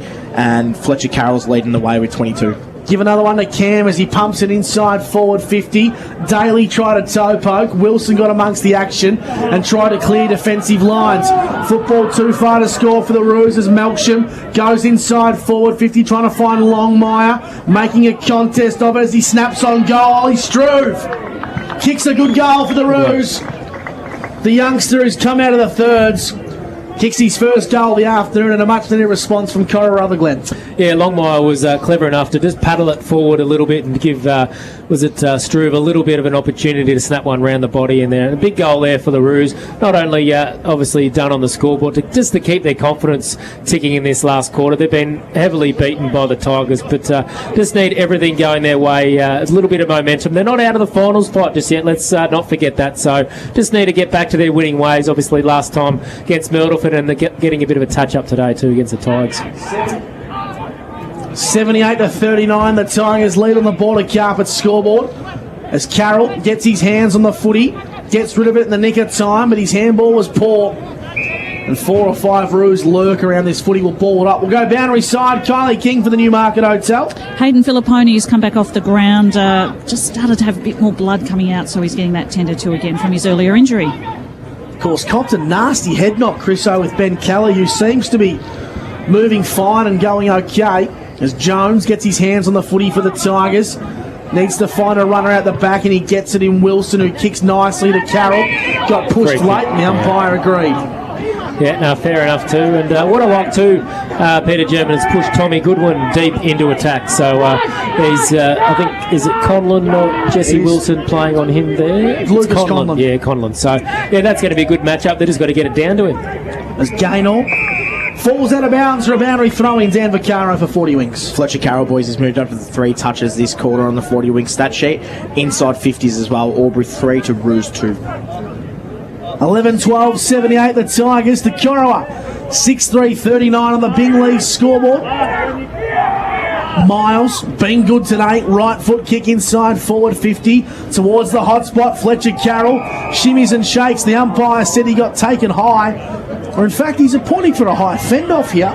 I thought it was holding the ball, but either way, it's a Corowa free kick. They're going to exit D50. They just got to use the ball a little bit better here, but got an around the grounds for Mr. Stokes Poole in the AFL. It is the Sydney Swans who are in front there by 9 points against the Bombers. Coming up not too far away, the Crows and Melbourne. Of course, you can catch that one after this on 1494 2AY. As Howard has the footy on the left half-back flank for the Roos and kicks beautifully inboard to Longmire. Goes by hand. No one to kick to, Gussie. Lane lost his footing at the crucial moment. Goes back to Melksham. Handballs over the top to Cam Wilson. This is where they're letting themselves down. Another turnover as the Tigers regather possession via cross. Right foot kick down the line. O'Sullivan brings it to ground level, shimmies and shakes and gets it on the right boot.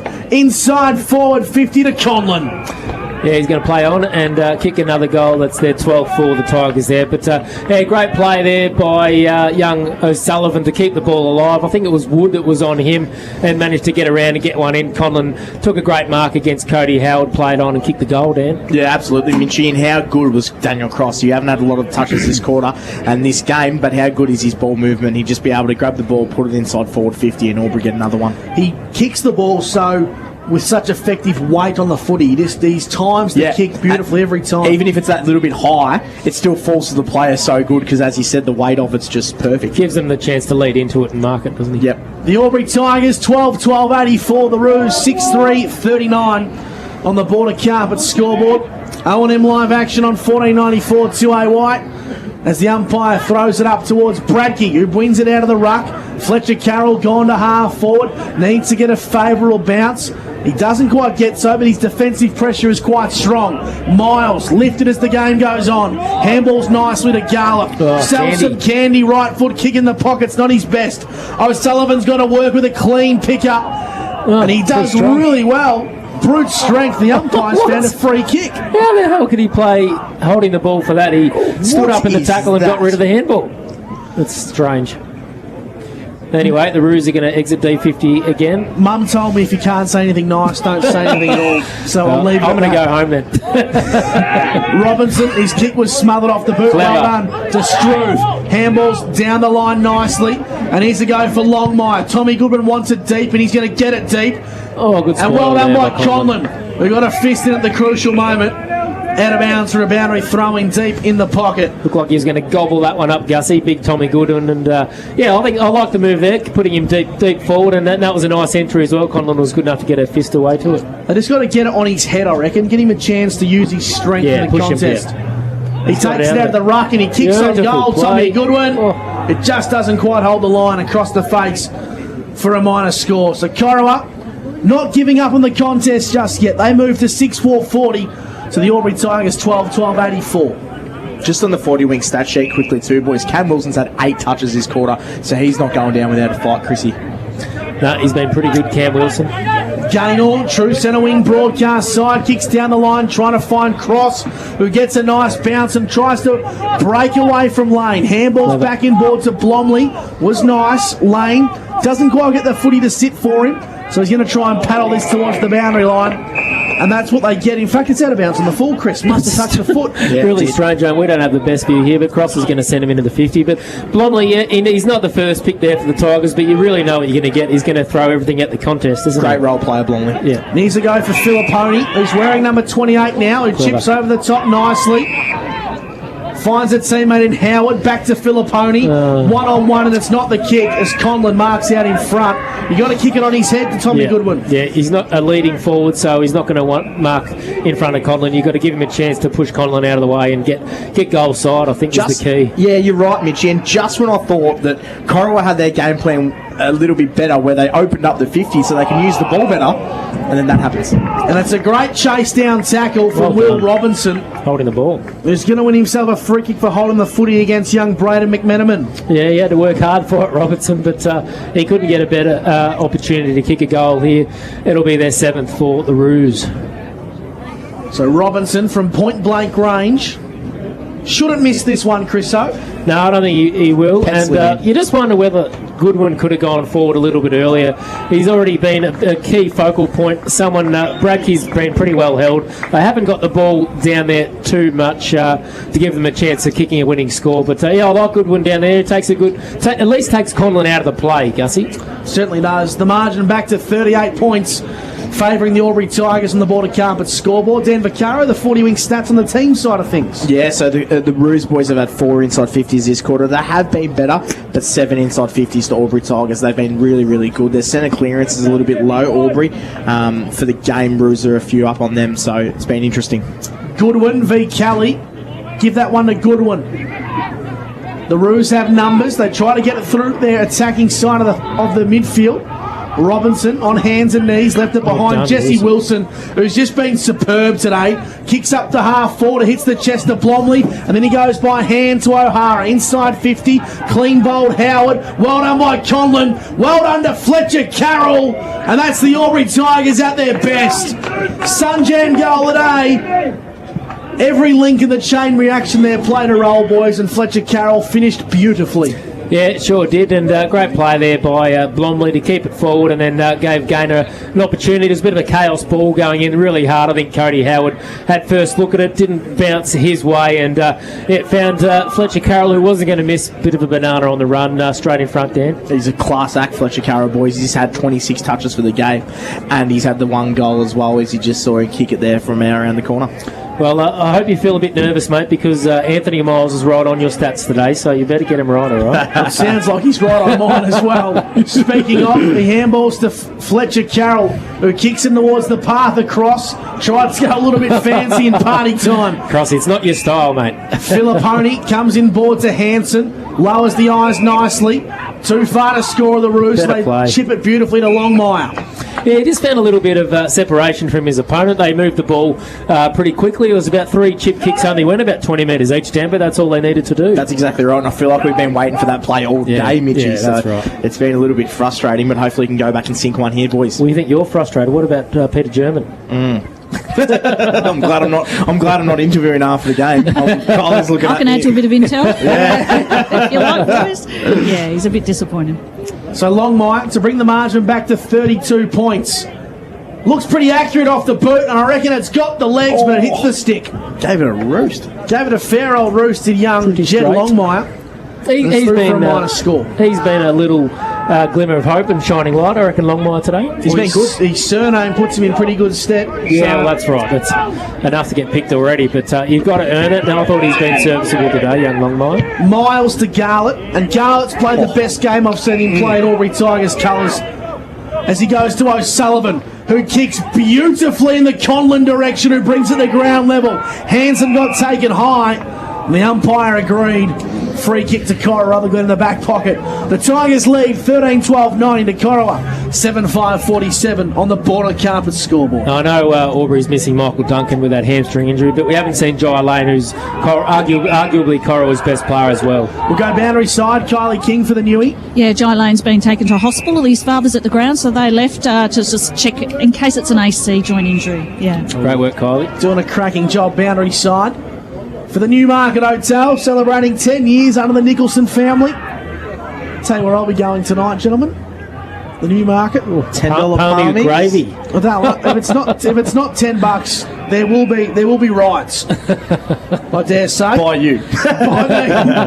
And all the listeners on O&M Live. The umpire's going to ball this footy back up in front of the Terry Cross stand.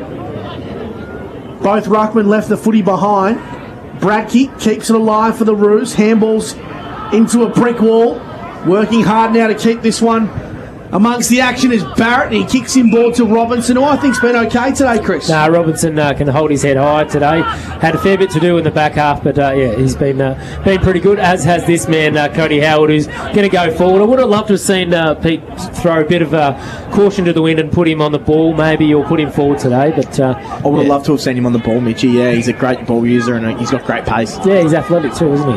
Miles to Bice, and Bice has got O'Sullivan alone if he wants to use him. Locates him at true centre wing broadcast side, and O'Sullivan handballs over the top to Garlett. Garlett uses the left boot like it's his preferred and links up with Conlon. 65 from home. Right foot kick into the pocket all alone. Taking the mark is Daly, or Blomley I should say, and Blomley runs into the open goal. Yeah, beautiful play. And Conlon, he just loves to run around on his right foot there, and did it beautifully to spot a bit of a chiseler straight to Blomley there, who was smart enough, and a bit of party tricks off the ground there. You could see it, yeah. You could see that play really unfold almost when Gartlett had the ball out here on that wing, and he's been unbelievable today, Jeffy Gartlett. How about the sizzler kick too inside the forward 50 there, Gussie? That's the class of AFL players. You don't know if they're left or right-footed. You really don't. Nah. Absolutely superb work from the Albury Tigers. They increase the lead. 14-12, 96 to Corowa. 7-5, 47 on the border carpet scoreboard. As we just tick over the 17.5-minute mark on the GJ Gardner Homes time clock. Alex Jones for the Tigers wins the footy. Taken in a tackle, and the umpire said holding the footy. I actually thought he got rid of it. He kicked it quite clearly, I think, Gussie. So I don't know about that, but anyway. I'll leave it there, Dan, I reckon. So the Roos have the footy via Cam Wilson, who switches. And switches nicely to Shield. Left foot kick down the clubhouse side has been cut off nicely by McGrath. Getting amongst the action is Struve, who's been arguably Corowa's best today, the youngster out of the thirds program. McMenamin inboard to Kelly. Little 1-2 with Bice. The blind handball wasn't his best, but he puts the coach, Luke Daly, under pressure, who does really well as he winds back the clock to Kelly. Kelly goes by hand. Kick was okay from Byrne, but it's chopped off nicely by Barrett for the Roos. Yeah, great work there by Barrett to find himself to chop that one off right spot at the right time. But their foot skills just letting them down as they give Albury another opportunity to go forward. Garlett to Carroll, who's got Bice on the left half forward flank if he wants to use him. And Conlon gut running into the pocket. In a 2-on-1 contest, he left it behind. O'Sullivan gathers nicely. Handball intercepted by the Roos. They have numbers. Hatton deep at the goal square at the Botanic Gardens end. Gets some pressure from Sean Daly as he bombs it out of defence. Good strength from Anthony Miles. 1-on-1 contest, palms it in towards space. Regathers his footing and gets the footy from Hodgson. Hodgson ignores the option, darts the eyes into the pocket. Jake Gaynor from 25 metres out. As calm as you like. I thought he should have kept running. He wouldn't want to miss that one because he had no one in front of him. But no one around him at all, no pressure. And I think the Roos are a little bit flat, maybe out on their feet, Dan, now. Yeah, super flat. They've flown the flag now, boys. So they're really, really struggling. They almost look a little bit fatigued around the ground as well, where Albury are almost looking like they're just about hitting their straps. And if we go around the grounds for Mr. Stove's pool world, Myrtleford has cracked the ton. It is 16-10-106, leading North Albury 6-11-47. That's at Bunton Park, the other game in round 11. There's a bit of a blow there for the Roos on the bench. Kylie, what can you tell us there for the Newie? Yeah, there's a little bit of limping going on there. So for the Roos, the last thing they need, isn't it, with injuries late in the game, when it's been a bit of a disappointment for them. Lane inside 450 for Corowa and flying high, Struve. So he's hit the ground on the way, but he paid it anyway, Gussie. He's been fantastic today, young Struve. He's been really, really positive signs for Corowa. That's an elite body and paint mark of the day. And Ollie Struve, well, he's caused a bit of friendly fire because Callum Spencer's copped a whack on the way through. No, you get that on the big jobs, but great mark there, straight in front. Is Ollie Struve, and great young talent there. The Roos have plenty of them, and we've got someone down in the pocket here, Chriso. Doesn't look good, does it? It's one of the young kids, in fact. It's a young kid who's been hurt. It's actually Luke Daly's It's not Daly's family. son, is it? It's Luke Daly's family because they're wearing number 13. Gosh. But he's been lifted up and over the boundary, so he's all right. That is what local footy's all about. He's a coach and he's a dad and he's doing That's it all right. at the same You've got to time do as both. playing. Dad comes before footy. Don't worry about that. Take a bow, Luke Daly. That is absolutely superb. Ollie Struve kicks on goal for the Roos and he kicks it across the face of goal. Around the grounds for Mr. Stowe's Pool World. Dennerang Mount Beauty have hit the front against Yakandanda, deep into the final quarter, and you notice a sense of excitement in my voice, Dan. Well, Gus, you're about to get a little bit more excited for Mr. Stowe's Pool World around the ground. Essendon 14-5-89 to Sydney's 12-14-86 with 1 minute 30 to go. And I'm going to the Newmarket tonight, so it's going to be a bloody good day. The Albury Tigers have the ball in the hands of Jones. Shimmies and shakes and uses his brute strength, but he's run down by Hanson.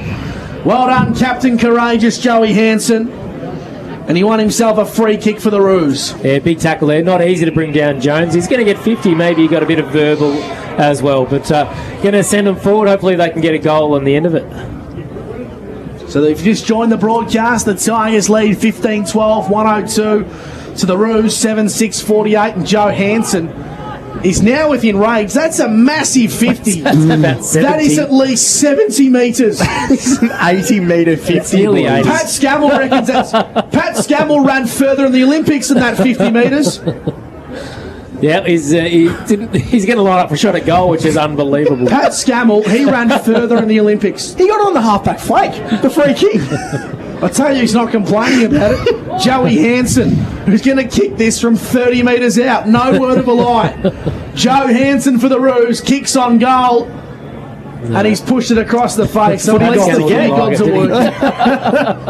No word of a lie. That was an 85-metre 50. Did he double? Ridiculous. Did he give 100? Maybe gave it a double, but it wasn't really. If it was fair. a double, I do apologise to the umpire as Gaynor marks on the left half-back flank for the Tigers. It was maybe short if it was a double. McMenamin. Maybe not, I reckon.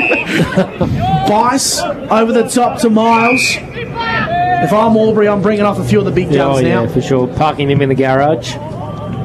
Goes down the line to Jones. Carroll and Miles will be the first two. Oh, yeah. And I'll be taking Jacob Conlon off too. Inside of the pocket, O'Sullivan went for the slide, kept alive by Fletcher Carroll.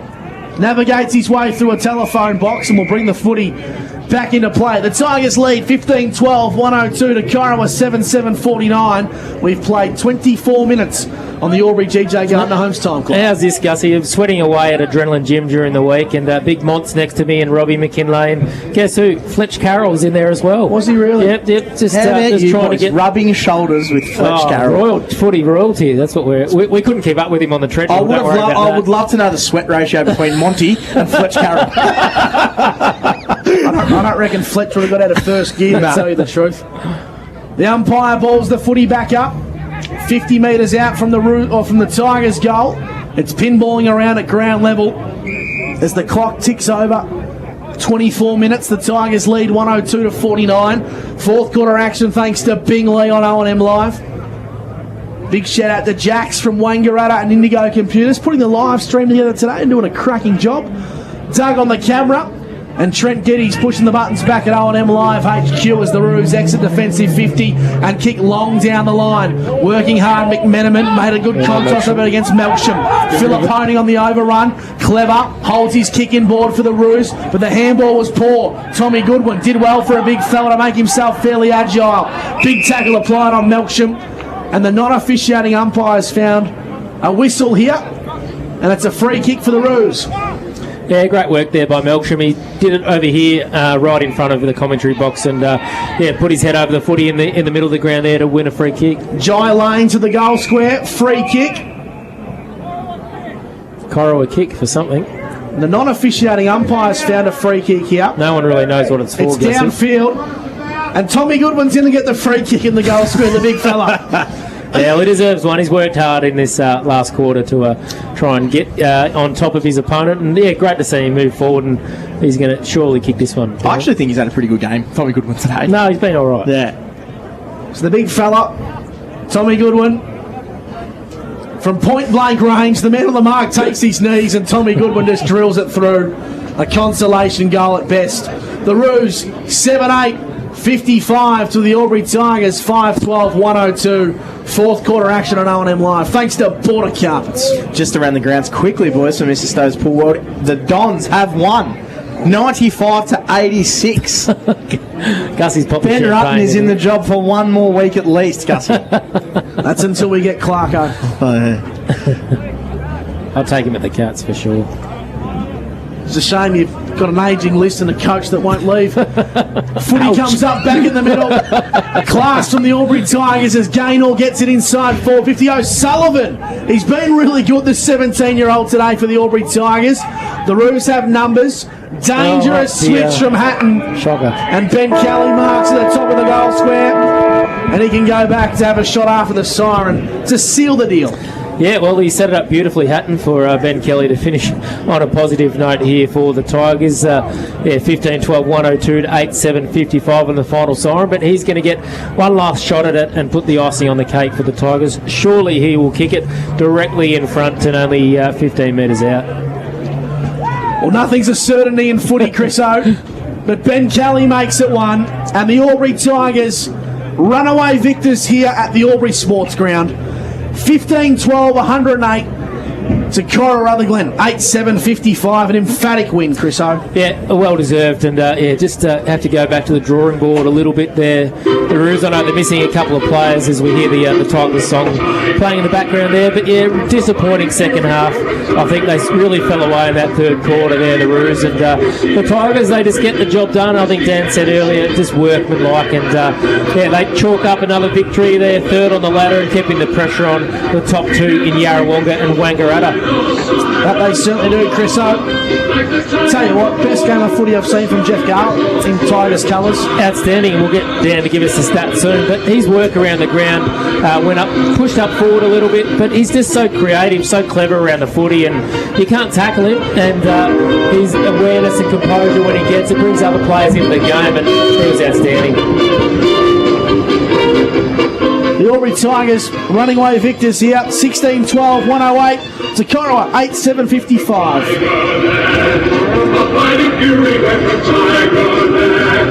In any weather you will see us with a grin. Whiskey and shit, you can be behind and never find you go with a tiger man. We never weep until the final siren song. Like the tiger of war, we're stronger than all with the tiger. Yellow and red with the tiger. The Albury Tigers victorious here.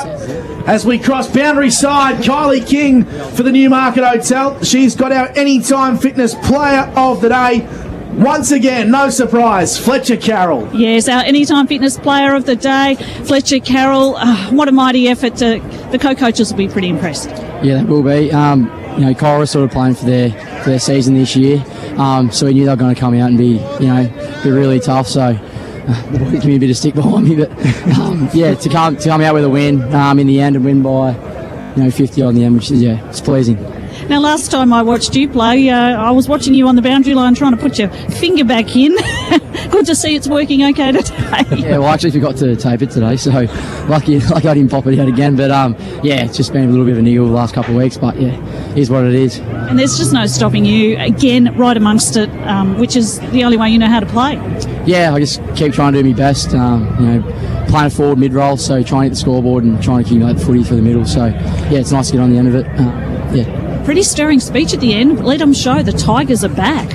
Yeah, I think our first half we probably weren't playing to the best of our ability. Weren't really finishing in front of goal and probably a bit lazy across the ground. So yeah, Snip sort of gave us a rev at half time, three-quarter time to get us going, and I think it was a pretty good response. All right, they're calling you in. Better let you enjoy the song. Thank you. Cheers.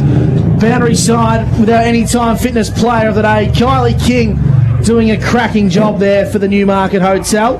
And Fletcher Carroll, what a terrific young footballer he is. He's just chalking up the Anytime Fitness Player of the Day. Does he get a prize at the end of the year or what? Because he certainly deserves one, Fletcher Carroll. He's been outstanding and will be right up there in the Morris Medal count towards the end of the year, the O&M's Night of Nights, the best and fairest. And he'll have a bit of stiff competition too against the likes of A-Bankers and Joey Richards from Wangaratta and Cal Moore and the types of Matty Munro from Myrtleford, even though he would have polled pretty well early in the season. Obviously, he's heading overseas now, but he just gets the job done. Such a clever, smart footballer. Obviously, we spoke about the work he does away from the footy club as well.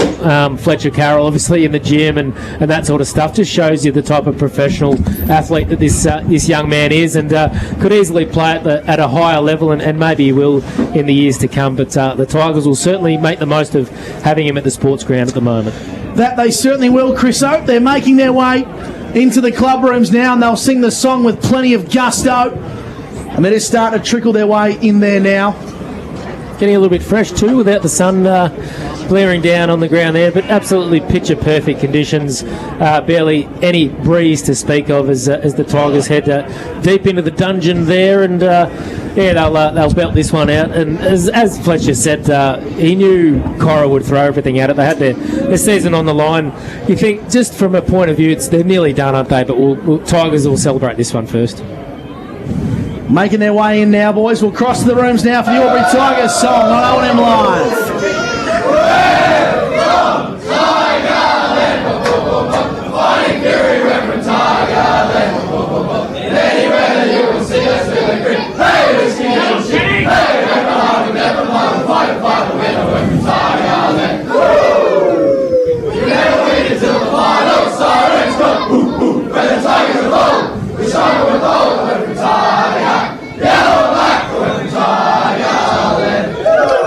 The Albury Tigers victorious in O&M Live. 16-12, 108, defeating Corowa-Rutherglen 8-7-55. We'll take a break here on O&M Live. Plenty more to come, including full interviews with the coaches on the other side of this. It's O&M Live, and on O&M Live, you won't miss a thing. Ground up. Watching the game at home is good, but watching the game on the big screen with all your mates, all the atmosphere, and the great food and beer is pretty hard to beat. And it's all here at the locker room at the SSNA. Adroit Insurance and Risk, your local insurance advisor, able to tailor insurance programs to support your business. And we're proud to support our local community.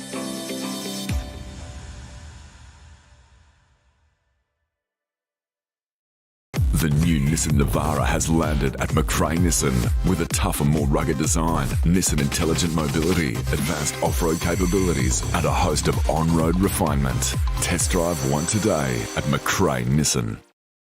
Looking for somewhere great to eat? Check out Social Dining and Bar. And right now, you can get a seafood basket served with chips, salad and tartare sauce from just $18. Come and be part of it all at Social Dining and Bar at the SSNA.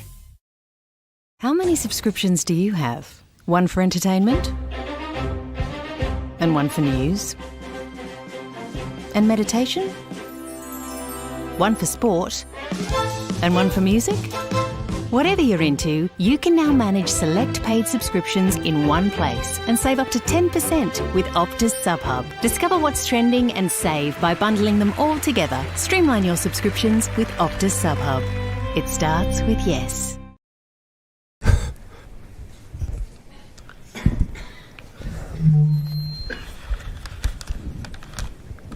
Did someone say KFC? I don't care. I love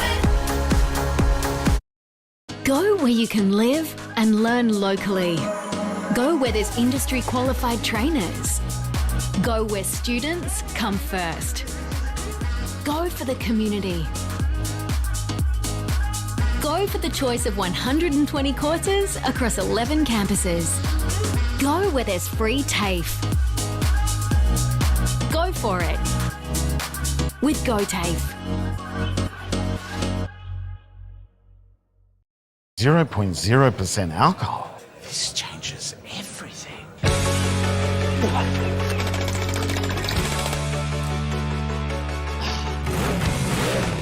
Rewrite the rules. Carlton 0.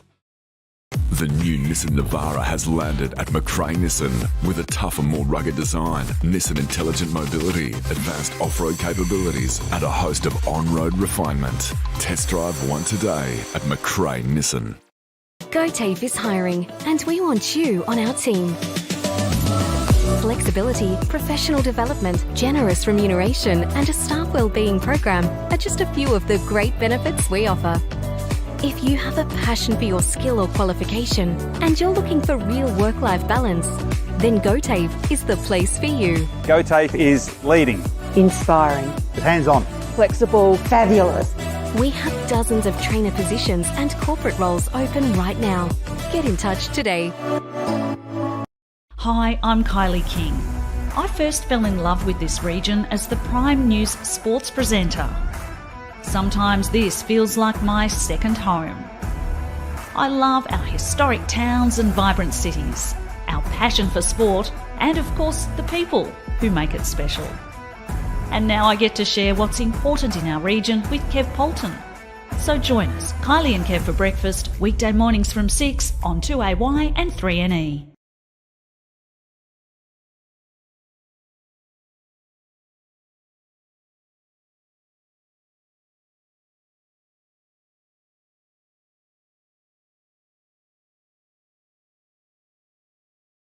Looking for somewhere great to eat? Check out Social Dining and Bar. And right now, you can get a seafood basket, served with chips, salad and tartare sauce from just $18. Come and be part of it all at Social Dining and Bar at the SSNA.